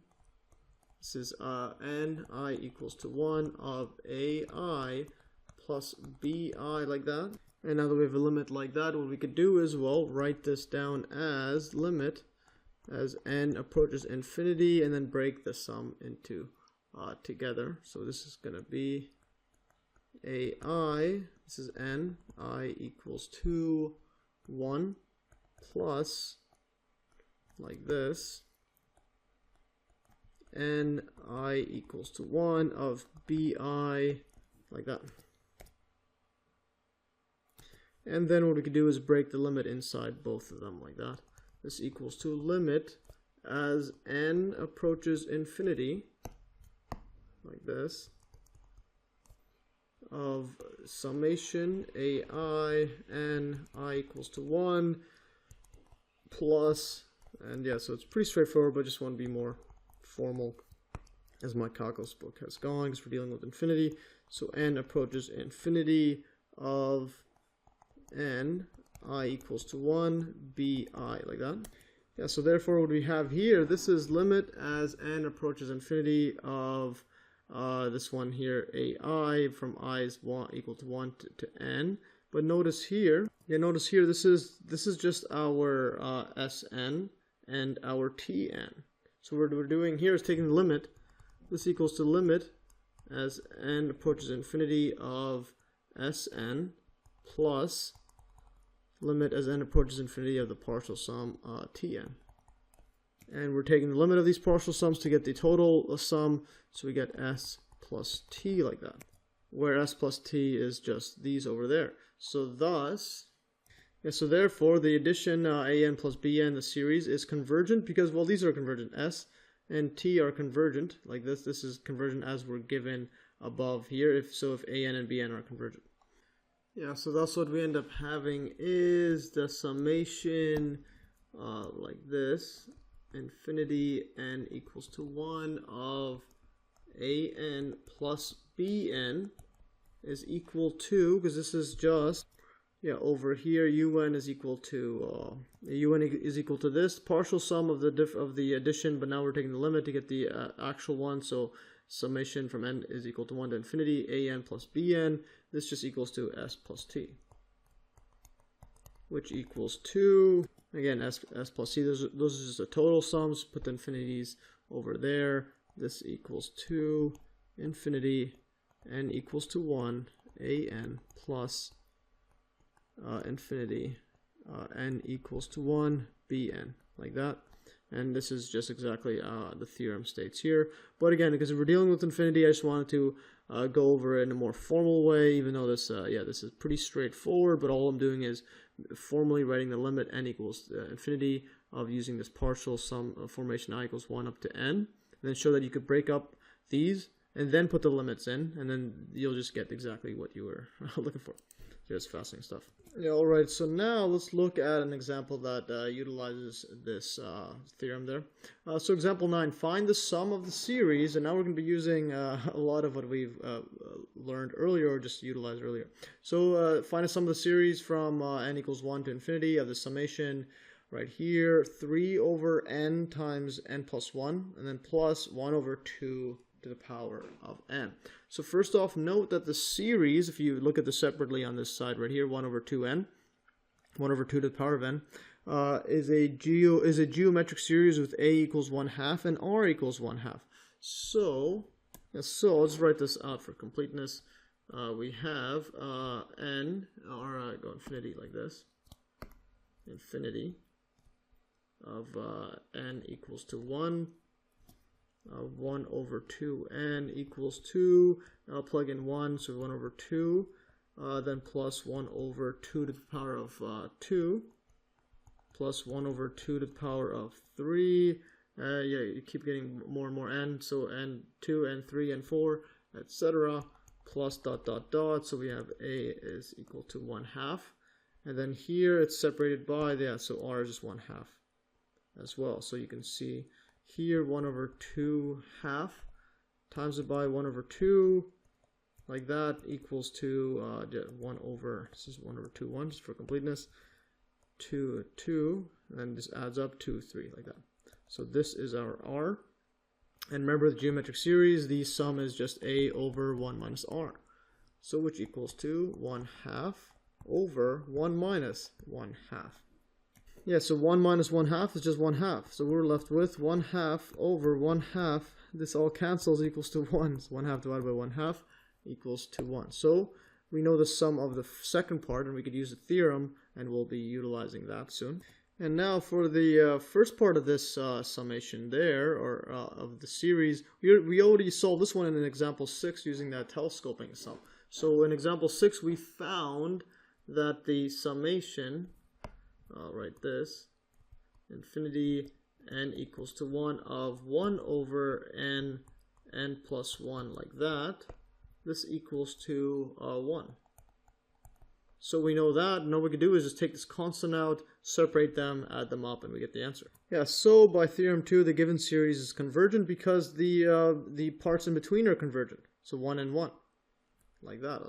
Yeah, so circle that. So that's going to be 3 times 1, so it's going to be 3, and then we could just add these up. So if these are convergent, scrolling up here, if a and b are convergent, then so are the series and the summations, or add the constant or the difference there. So let's go over here. So thus what we end up having is the summation infinity, so infinity like that, n equals to 1 of 3 n plus 1 plus 1 plus 1 over 2 to the power of n equals 2. We can just separate this out and move the constant out, so take the 3 out, and then we have like this, because yes, we're dealing with infinity now, n equals to 1 of 1 over n plus 1, like that, plus summation n equals to 1 of this geometric series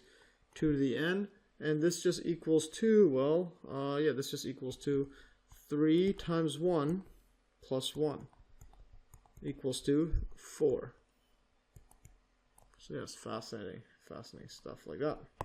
So it's convergent and equals to 4. And now make another note, a finite number of terms doesn't affect the convergence or divergence of a series. For instance, suppose that we were able to show that the following series is convergent.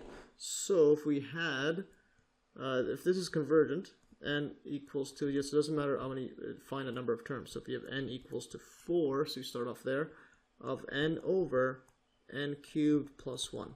So yes, if we were to show that this is convergent, then it doesn't matter where we start off from, because since what we end up having here is, if we had n equals to 1, we just end up having here, put a summation, infinity, n equals to 1, this is going to be n over n cubed plus 1. So n, when n equals to 1, we have 1 over 1 plus 1 is 2. And then when n is 2, we have plus 2 over 2 to the power of 6 is 8, plus 1 is 9, and then plus 3, the third one is going to be 3, 3 to the power of 3 is 27, plus 1 is 28, and then we have, so that's the first 3 terms, then we have n equals to 4 there, plus the summation now, infinity of n equals to 4, yeah, like this, n over n cubed plus 1.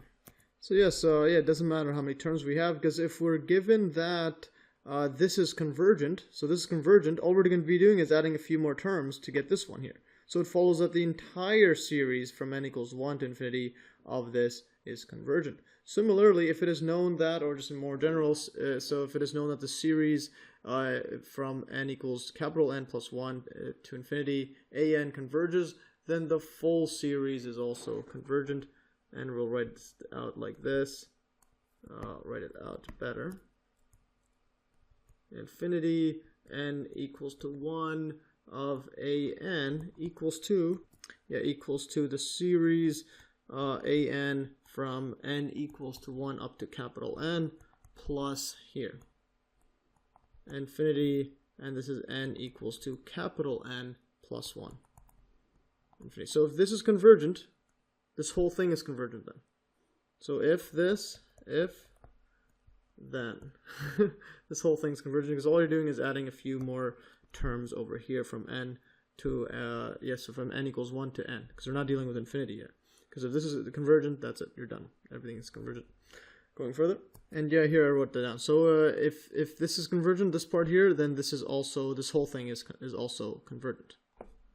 Alright, so now let's just jump right into the end of chapter exercises, and I have two exercises I'm going to go over from the end of my chapter in the calculus book, and this one involves giving both of them involve going over a geometric demonstration of the example 6 of a series which involve the telescoping sum to find out that this equals 1.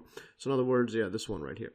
So let's just go ahead further into this. So exercise 1 states graph the curves y equals x to the power of n from x's between 0 and 1 for n equals 0, 1, 2, 3, 4, and etc., just increasing an integer value on a common screen. And then it states by finding the areas between successive curves, give a geometric demonstration of the fact shown in example 6 that the series from n equals 1 to infinity of the summation 1 over n times n plus 1 equals to 1. So show it geometrically. So solution: graphing the curves using the amazing Desmos graphing calculator reveals that the total area between the curves from x equals 0 to x equals 1 approaches the unit square of area 1. So here I've graphed this one here, n equals 0, so y equals x 0. That just equals to 1. This just equals to 1, and that's just this line right here. This is just y equals to x 0, or n is 1. Or n is 0, like that. So that's a line, and we're only going to go from 0 to 1. So that's a line from here to here. And then at y equals x1, that's just right here. Is y equals x to the 1. So the area between this curve right here, this is actually half a square, which is going to be 1 over 2. So yeah, so you can highlight this one like that. Yeah, let's make this better. Yeah, so this is that arrow there. And then this one right here is a parabolic one. That's just y equals x squared. And as you can see, it keeps going more and more. But then this area is going to be in between here. And as you can see here, it's getting smaller and smaller in between. And here I have y equals x50. Is all the way here. This one's x10. This one's x100. And notice how it's pretty interesting. It goes like this and almost spikes straight up. So it goes 0 everywhere and spikes to infinity at high powers there, which is like a step function, which is quite fascinating. Yeah, but notice that this total area right here, this is just a square. So this is just a perfect square like that. Yeah, so that total area is just equal to, well, height times width, or length times width, equals to just 1. So just a unit square. Also, another note I want to make is notice here for the odd power, so 1 and 3, it goes like this. This is x to the 3, this is x to the 1, and this one goes negative here. All the even ones are just mirror images, and when you have a negative value for x, it just becomes positive, because positive or a negative times negative is going to be positive when you have even numbers of it. And there it goes all positive like that. But for the odd ones, it's asymmetric and goes downwards. Very, very fascinating. So yes, now going further, and let's write this out mathematically. I'm going to use integrals now. So the area between successive curves y equals x to the power of n minus 1 and y equals xn for x is between 0 and 1 is, so again, this is between these two. Notice as you increase the power, it goes down further to the right there. So the area between x0 and x1, and hence you could just basically find an integral and subtract the difference between the y equals x n minus 1 or 0, and then y equals x1 like that, or n. So let's just give an example here, just a generic one. So let's say we have a xy axis like this, yx, and let's say we have, and remember all of these, they could start from 0 up to 1, and then let's put the height 1 like that, so we get a square. And notice here that every single one goes to this point, because if you have x is equal to 1, so 1 to the power of anything is going to be 1. So 1 times 1 times 1, for example, it's the power of 100. So you have 100 of these ones multiplying by each other, it's still going to be 1. So they're all going to go to this point, like that, at 1, 1. That x is 1 and y is 1, it's right there. So now let's say we have a, a generic curve like this, and this is at, so this is at y equals to x to the power of n minus 1, like that. Now the area underneath this curve, recall this is just an integral. So area underneath this curve from 0 to 1, that's just going to be an integral like that. I'll just highlight this like this. Yeah, I'll just actually I'll make it zigzag. I'll make the zigzag but better like that. Alright, so that's this area right here. I'll just put this over here. This area, I'll call this a n minus 1. So area underneath n minus 1 equals to, up to this x-axis right there is equal to, remember this is just integral of 0 to 1 of x n minus 1 dx, like that. And now what I'll do is just draw a second successive curve. Let's say it goes from like here and it goes all the way up top there, and this is our y equals to x n. And now the area underneath this curve, I'll draw it zigzag this way, like that. This area is just going to be our a n. This equals to 0, the integral from 0 to 1 of x n dx, like that. So then the difference here, this area across here, I'll draw this in blue. This one right here, I'll call this is the difference now. This is the difference, and I'll call that just I'll just call this ai, or this is just the difference. So you just subtract n minus 1 subtracted by n, like that. Or better yet, we can just write this as d for difference. Difference at the nth one from the previous one, so the n, just we have the same terminology there, equals to an minus 1 minus an. So that's the difference in areas there. So we get the area between the curves. Yeah, so let's just write this out, and you can subtract the integrals using integral rules and antiderivatives and so on. So let's go here. dn, the difference, equals to an minus 1 minus an, the difference in areas at any term n of the of these curves of y equals xn, equals to now the integral from 0 to 1, and you can just add them all together. So the difference is going to be, you can just put them in the same bracket. This equals to x n minus 1, like that, minus x n, then dx, like that, and then applying the antiderivative of this one, antiderivative of x to the power of n minus 1, we add a power there. So it's going to be xn, and then divide this by n, so that if you take the derivative of xn, it's going to be, put the n down, then minus the power, so xn minus 1, but we also have to consider the n there. So it becomes like that. And then this one here, xn, same thing, we have to add 1. xn plus 1, and n plus 1 here. So if you take the derivative of xn plus 1, we bring down the n plus 1 and subtract the power. And then, yes, we'll have xn. These will cancel. And this is the, put brackets there, so from 0 to 1, like that. So from 0 to 1, this equals 2. Plug in the 1 there. We get 1, the power of n is just 1 over n, minus 1 to the power of n plus 1. That's just going to be 1. Because 1 to the power of anything is just 1. And then n plus 1, like that. And also when we plug in 0, x0, the power of n is still going to be 0. So yeah, minus 0, like that. For completeness, put this in bracket, like that. So we have this, those just vanish. So now what we're going to do here is multiply by these common denominators, just to get the common denominator. So multiply the top and bottom of both of these accordingly. And again, that's just a partial fraction. decomposition that we had before, and that's just going to be our example 6 series. So this is going to be 1 over n times it by n plus 1 over n plus 1 to get the same common denominator, minus here is going to be n over n times it by 1 over n plus 1. So this equals 2 with the same common denominator, n plus n times n plus 1, like that. And then we have, so 1 times n plus 1 is just n plus 1, minus n times 1 is just n. So the n's cancel. We're just left with the 1 there. So this equals 2, this just equals to 1 over n plus 1. So the difference in area between any consecutive curves is just 1 over, I'll just write dn equals to, dn equals to 1 over n times n plus 1, like that. So circle this. Yeah, so that's what we have. So we can now, we can see from the above diagram that as n approaches infinity, the sum of the areas between the successive curves approaches the area of the unit circle, that is 1. So this is going to approach 0 between here. So this area between here is getting smaller and smaller. So notice how it's getting smaller and smaller going downwards this way.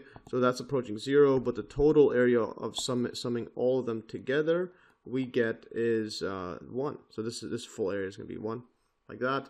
So we could write this as a series.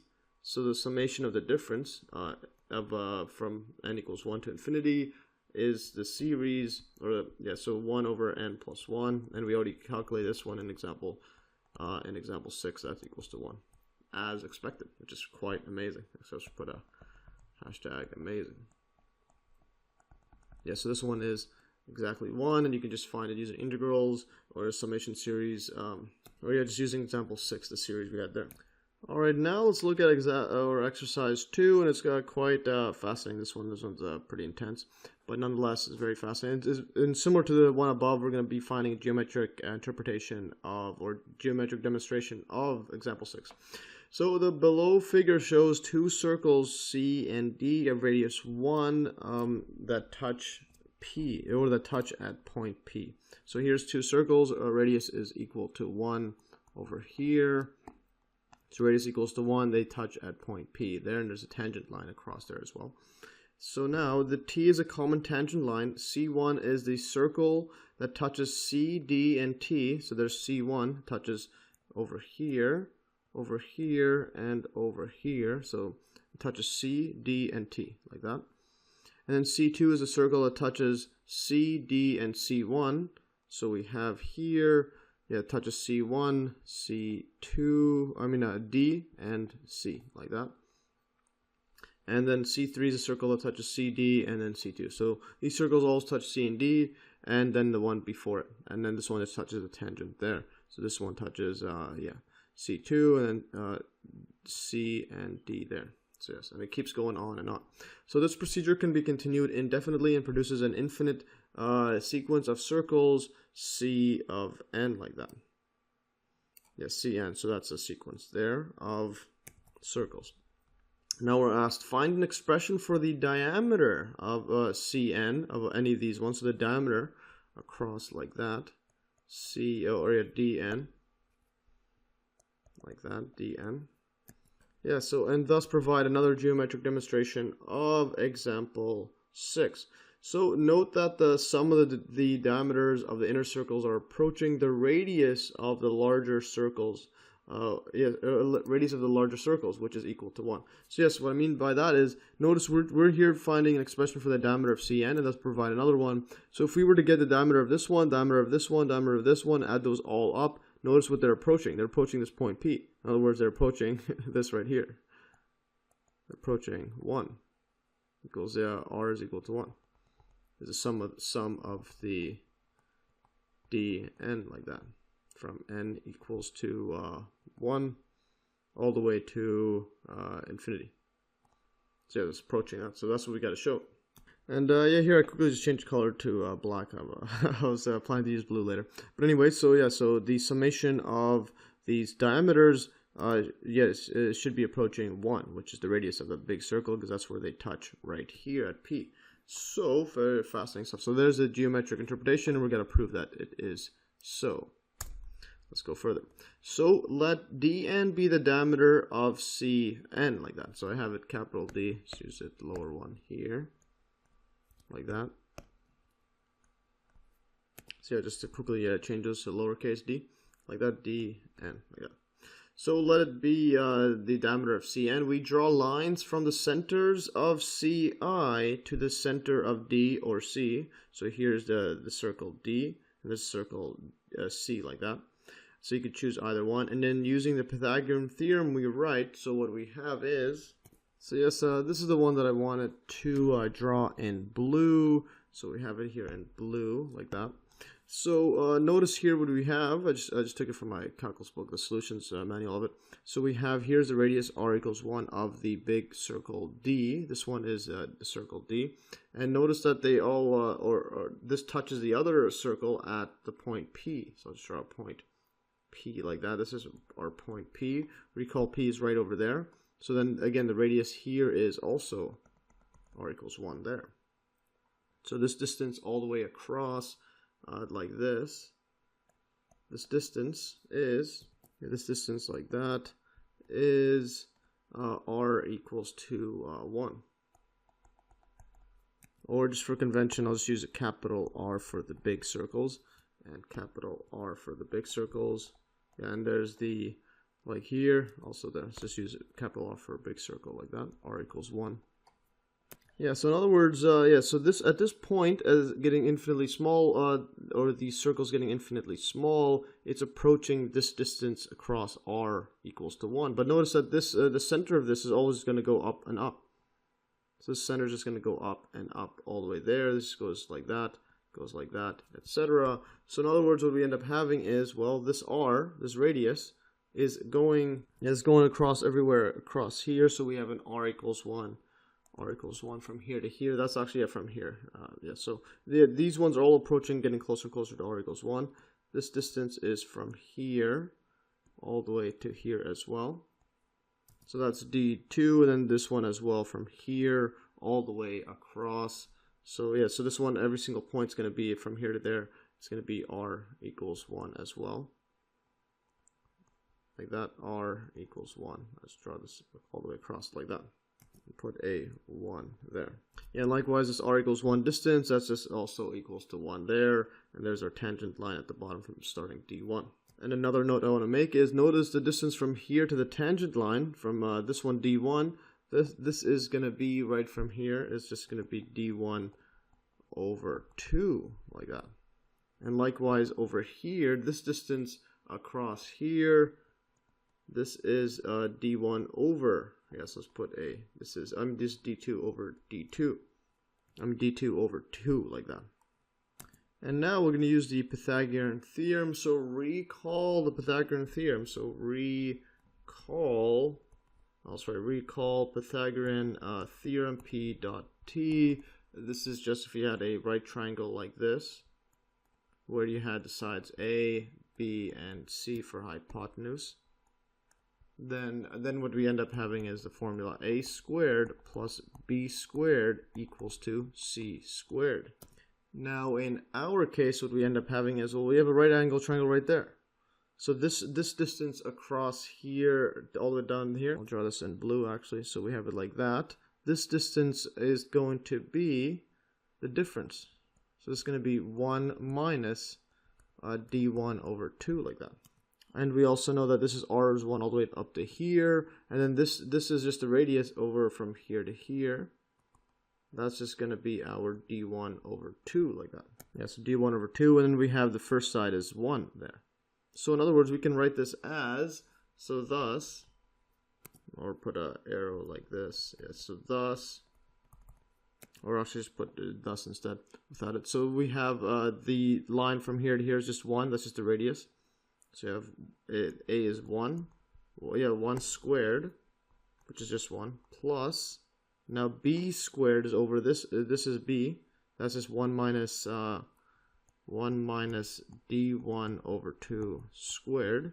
And now what this equals to is, well, the hypotenuse is over here, r equals 1 plus d1 over 2, then just square that total. So this is the hypotenuse, 1 plus d1 over 2 squared.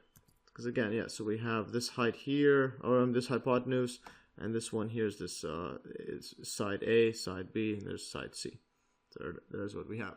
So now what I'm going to do is I'm going to actually move this across. I'm going to move this over to this side, and then what we end up having is, well, 1 squared is just 1. So if 1 equals 2, 1 plus the diameter divided by 2, or the radius of a small circle, d1 over 2 all squared, minus, now we have this, 1 minus d1 over 2 squared, like that. And now if we recall from earlier video on difference of squares, a link to it, but also, yeah, basically what it states is if you have a function like this, or if you have equation like this, not a function, just an equation, a plus b times it by a plus b, or a minus b. And if you were to FOIL this out or expand it, so you'll have a times a, which equals 2a squared, then a times b, which is going to be negative ab, and then likewise from here, b times a is going to be plus ab, and then b times negative b, that's going to be minus b squared. So this ends up canceling. So when we have this right here, we end up having is a difference of squares. So a squared minus b squared. Yeah, so in other words, we have a difference of squares here, but we can write it in a way that removes the squares. So there's no squares here. It's just a plus b times a minus b. So in our case, so thus we have a equals 2. Well, a is just equal to this inside here. So a plus d1 over 2, like that. And then b, or and b, I'll just put a comma. And then b is equal to 1 minus d1 over 2. So thus what we end up having is 1 equals 2. Well, this is just difference of squares, a squared minus b squared, which is equals to a minus b, or a plus b, a minus b. And we could just fill those inside and add them up. So this equals 2. We have a is 1 plus d1 half, like that. And then b plus b is 1 minus d1 half, like that. And then times it by a, which is 1 plus d1 half, minus over here. So we're going to minus, we have to put a minus 1, and then minus becomes positive there, plus d1 half, like that. And now what we can do is cancel some like terms. So here 1 plus 1 adds up to be 2. So we end up having is 2, like that.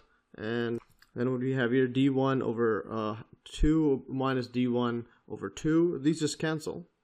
So we're left with just a 2 there. That's all we have there. Then on this side, we have is, well, 1 and 1 cancel. So this cancels, 1 minus 1. This one just adds up, d1 over 2 plus d1 over 2. That just becomes, well, d1. So they just add up. So this just equals 2, yeah, 2 d1. And we're, yeah, so we have 1 equals to d, yeah, equals to d1, like that. So in other words, this just, yeah, just move the 2 over to the other side. We end up having is, let's move this over like that. So we have d1 is equal to 1 over 2. So there's the diameter of the first circle. So d1 equals to 1 over 2.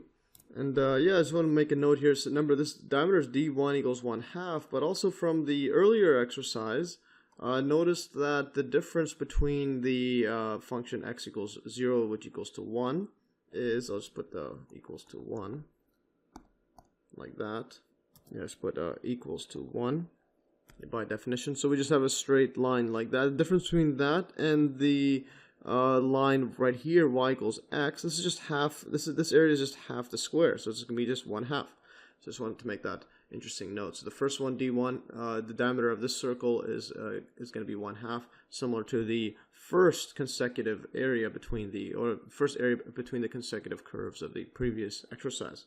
Yeah, so going further, so similarly for the second circle, what we end up having is we can also have over here, put this in blue, like that. This is now another square, or I mean another triangle, right angle. So we have, this is going to be 1. This height from here is going to be, this height like from here to there is going to be, well, we have to subtract 1, yeah, 1, subtract this by, yeah, subtract this by all the way. Well, we know this one here, this height all the way across is going to be just d1. This is d1. This is going to be this height from here to here. That's just going to be our d2 over 2, like that. So we're going to have to subtract d1 minus d2 over 2. So that's this side of the triangle all the way across from here to there. And then likewise, this one is going to be r equals 1 plus this radius d2 over 2. And I'll just put another arrow like this over here as well. Like that. So we have another right angle triangle. So thus similar for the second square, we have a squared is 1, so the adjacent plus the opposite, so 1 squared, which equals to, again, equals to 1. Just leave it there. 1 squared plus, when 1 squared equals 2, and then let's just look at it again. So this 1 plus this, let's write this for completeness here. So we have that 1 minus d1 over, 1 minus d1 minus d2 over 2 squared, and then this equals 2. Yeah, let's remove this as plus. Equals 2, and then the hypotenuse, which is just going to be 1 plus the diameter. So we have the radius of the big circle plus the radius of the small circle. So d2 over 2, like that, squared. Move this around, again get the difference of squares, so we get a 1 equals 2, a 1 plus d2 over 2 squared minus 1 minus d1 minus d2 over 2 squared, and again this is the difference of squares here. So it's difference of squares, so we end up having is 1 equals 2. And then write this out. So we have a, which is 1 plus d2 over 2. A plus b, which is over here. So we're going to have a plus 1 minus d1 minus d2 over 2, all squared. And then this is going, not all squared. We're going to multiply this by, again, a is 1 plus d2 over 2. And then we're going to have to subtract this inside term, which is the b. Subtracted by minus 1, then these ones become positive. So plus d1 plus d2 over d2, like that. And then just cancel the terms that we can. So we can cancel this one out with this one. So we end up having is 1 equals 2. And also we have is 1 plus 1 is 2. But then we have this extra minus 1 d1 there. And likewise on this side, what we end up having is the 1's cancel, like that. And then what we end up having is a d1, like that, plus d2 over half, d2 over 2, plus d2 over d2 over 2. That just becomes d2, like that. And now what I'll do is I want to solve for d2, so move this over to this side. So what we end up having is a, and then also keep d2 by itself, so d2, and then move this all over as well. So d2 equals to 1 over 2 minus d1, because then we move this over, and then we also subtract by d1. Also move this as well afterwards. Minus d1, like that. Just move it there. So now that we have this, what we could do is multiply the common denominator to simplify this further. So times it by 2 minus d1 over 2 minus d1, and it's the same common denominator. And this all equals to 1 minus, right here, 2d1 minus, it's going to be plus d1 squared, all over 2 minus d1. And now this one here, we know that one, that's just, this one we could just factor this out, or write this as a combined square. This one is just, 1 minus d1 squared. That's because, if we have 1 minus d1 squared, we have 1 times 1 is 1, and then 1 times negative d1 is, then do that twice and add them up. It's going to be negative 2d1, then d1 times d1 is going to be squared, but it's negative d1 times negative d1 is, positive, squared, like that. And this just divide this by 2d1, like that. So this is our d2, the diameter of the second one, dependent on the diameter of the first one. And again, note we have 1 minus d1 squared equals to 1 minus d1, just for completeness, 1 minus d1, and then we can multiply this out. So 1 times 1 equals 1, 1 times negative d1, this times that is negative d1, and then negative d1 times this is going to be plus d1 squared. So these just become 1 minus 2 d1 plus d1 squared, which is this right here. So yes, put the arrows there. And here I just circled it around and made it a bit neater. So we just arrow there to there. And yeah, likewise for the third circle, we will get 1 equals 2. And then here I just have it written as difference of squares, so just get straight to over here. So if you scroll up, the third circle, if you add another one, it's going to be, now we're going to have to subtract by the full diameters of the first two and then half of the next one. So we're going to be exactly the same thing. So we're going to have a difference of squares of the hypotenuse, which is going to be 1 plus 1/2 of d3. Let's put a d3 like this. Over 2 squared minus then the sideways height. So the sideways height, if you add another another circle there, we're going to have diameter d1, d2, and then half of d3. So just like this one, d1 and half of d2. So this is going to be the difference once you just deal with it like that. So we're going to have 1 minus d1 minus d2 minus d3 over 2, like that. Exactly the same as we have over here when we just have the Pythagorean theorem, then get difference of squares like that. And now what I'll do here is I'm just going to call this d star, or d1 star. So if we call that d1 star, so what we end up having is we get so we'll get this, and going all the way across here, this is going to be now our d3. So instead of dealing with so basically we're going to have d1, it'll be exactly the same thing here except d3, and this one's going to be d1 star.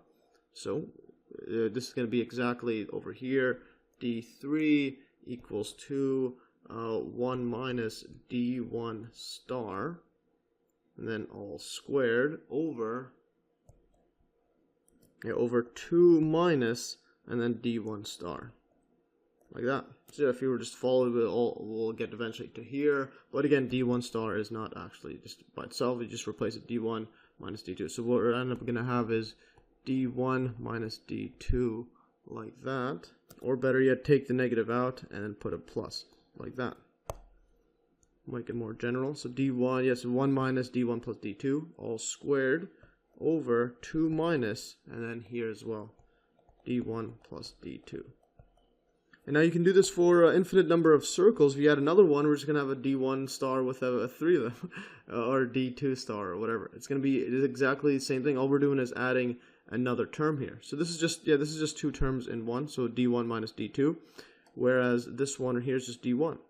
So they're just separated by, it's just difference. You can just split this in half or whatnot.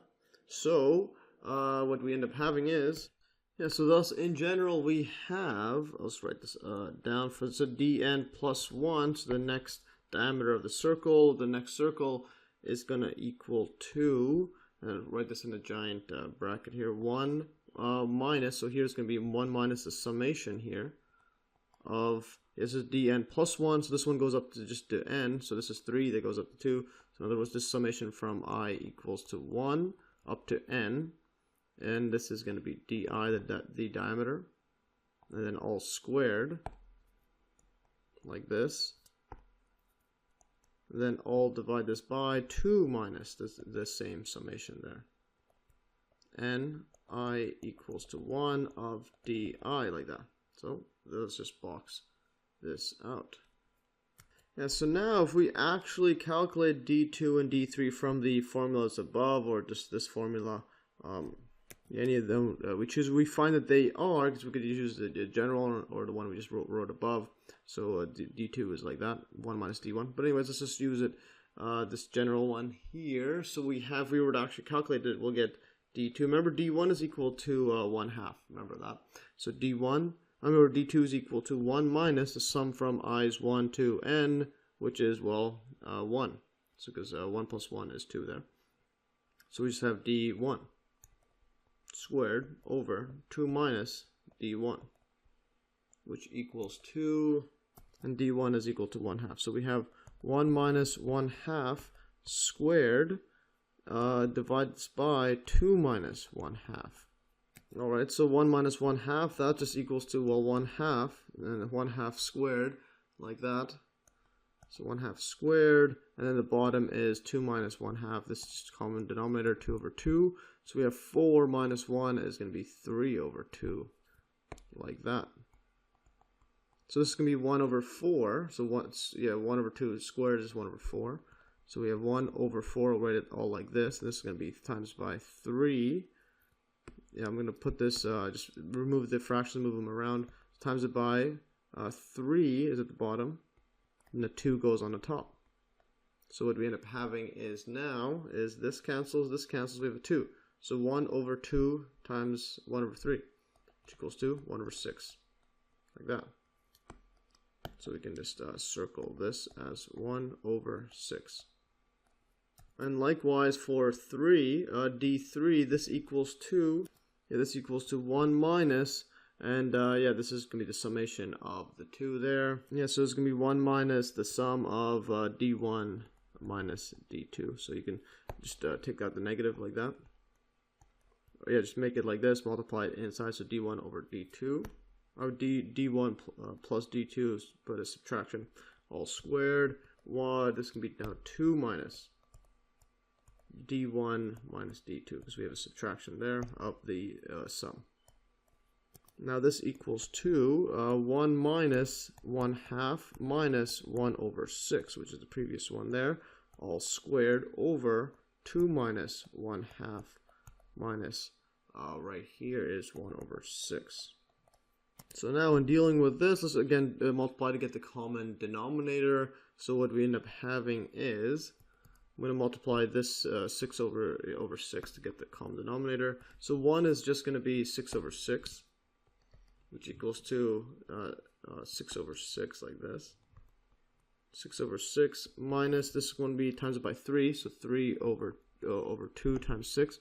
That's 6, like that. And then this one, just leave it like that, 1 over 6, like that. All squared. Over here, this one's going to be 6 times, 6 over 6. So it's going to be 12 over 6. Like that. This one's going to be 3 over 6. Multiplied by 3 over 6, and minus 1 over 6, like that. So now what we end up having is we can add these all up, or subtract these all. So 6 minus 3 minus 1 is going to equal to 2. So 6 minus 3 is 3, minus 1 is 2. So 2 over 6 squared over, over this one here, 12 minus 3 is 9, minus 1 is 8. So we have 8 over 6, like that. And then again, we could do similar to what we just did over there. This equals to 2 times 2 is 4.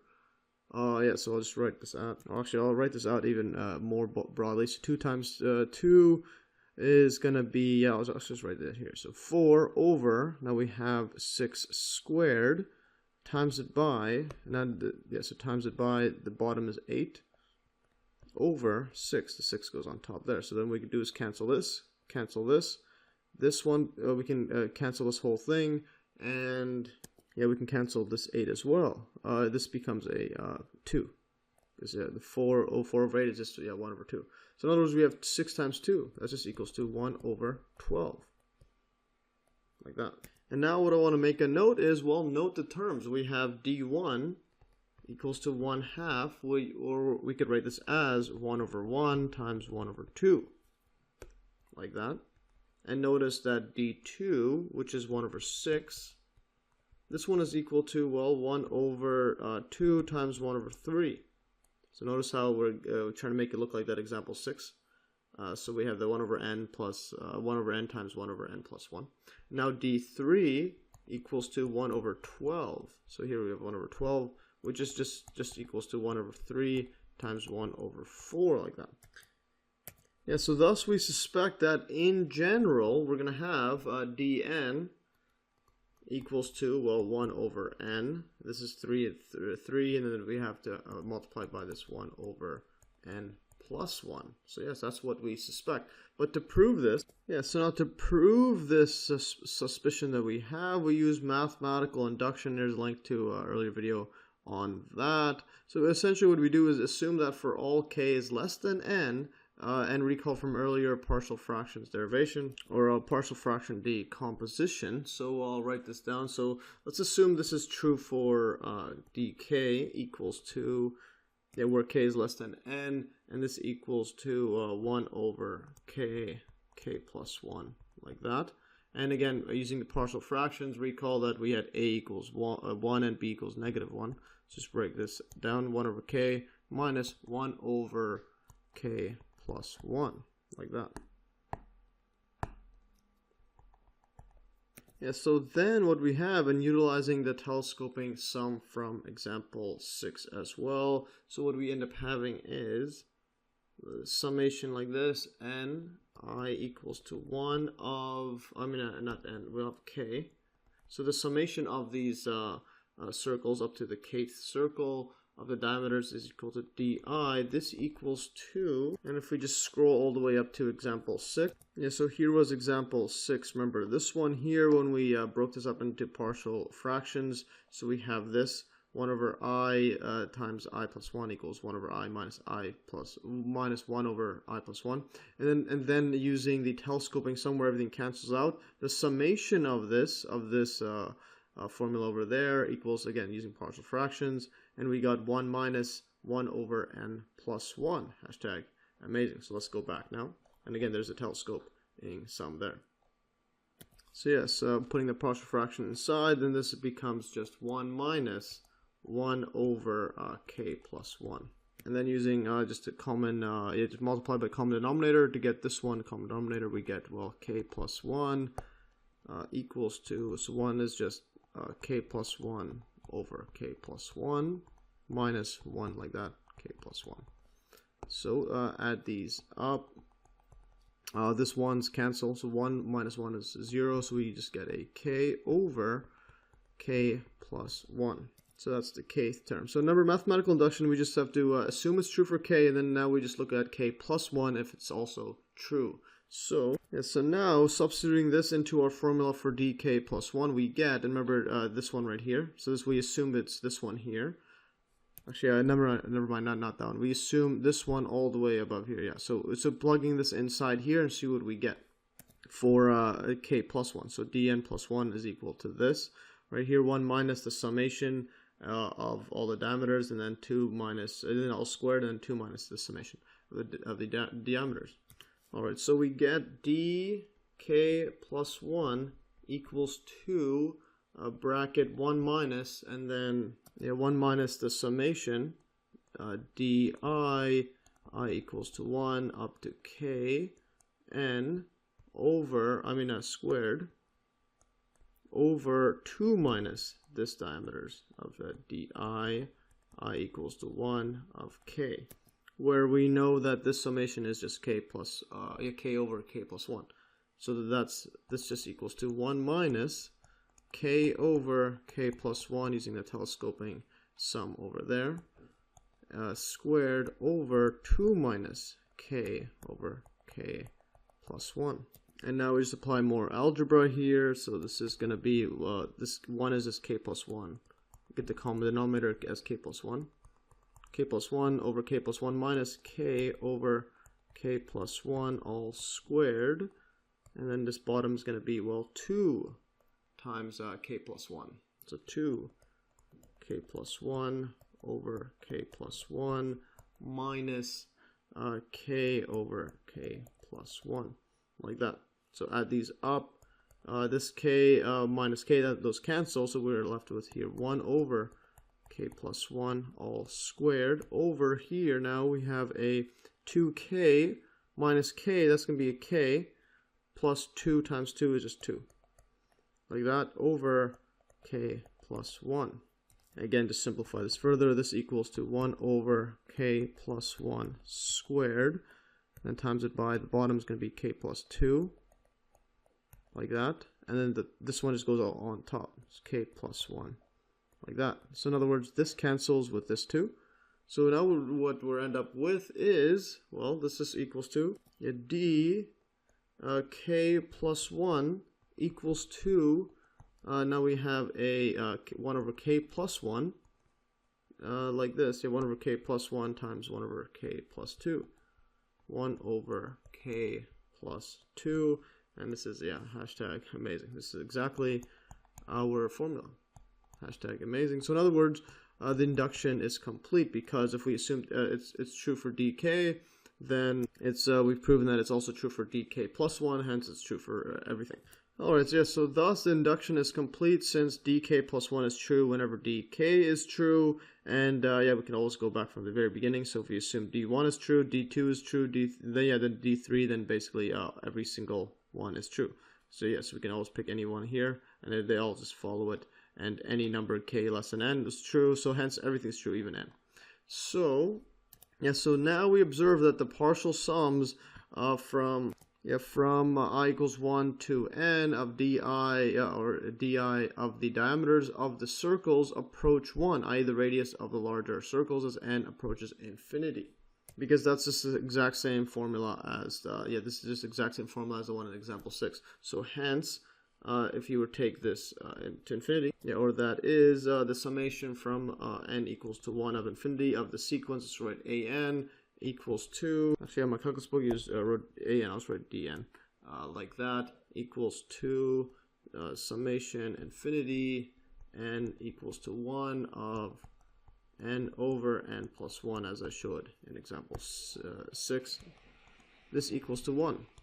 So yes, the radius of the larger circle, and this one is the geometric interpretation of it, and which is what we wanted to prove. So just a geometric interpretation or demonstration of example 6, and because the diameters are following it, the same exact formula of 1 over n times n plus 1. So yes, fascinating stuff. Anyways, that is all for today. Another epic long video, and hopefully follow along. It's pretty epic stuff. Yes, and hopefully you enjoyed and followed along. And let's just scroll all the way up. Let's see how long it takes. And it's pretty epic video. So again, all these notes will be in the link in the description below in PDF format, as well as in Steemit article format. So check those out. And it's just for reference, it's much easier there. And also you could download the Excel file and play around with the charts that I used. Anyways, going further, scroll all the way up, and the link to the Excel file will be in the description as well. There's the link. Anyways, that is all for today. Thanks for watching, and stay tuned for another Math Easy solution.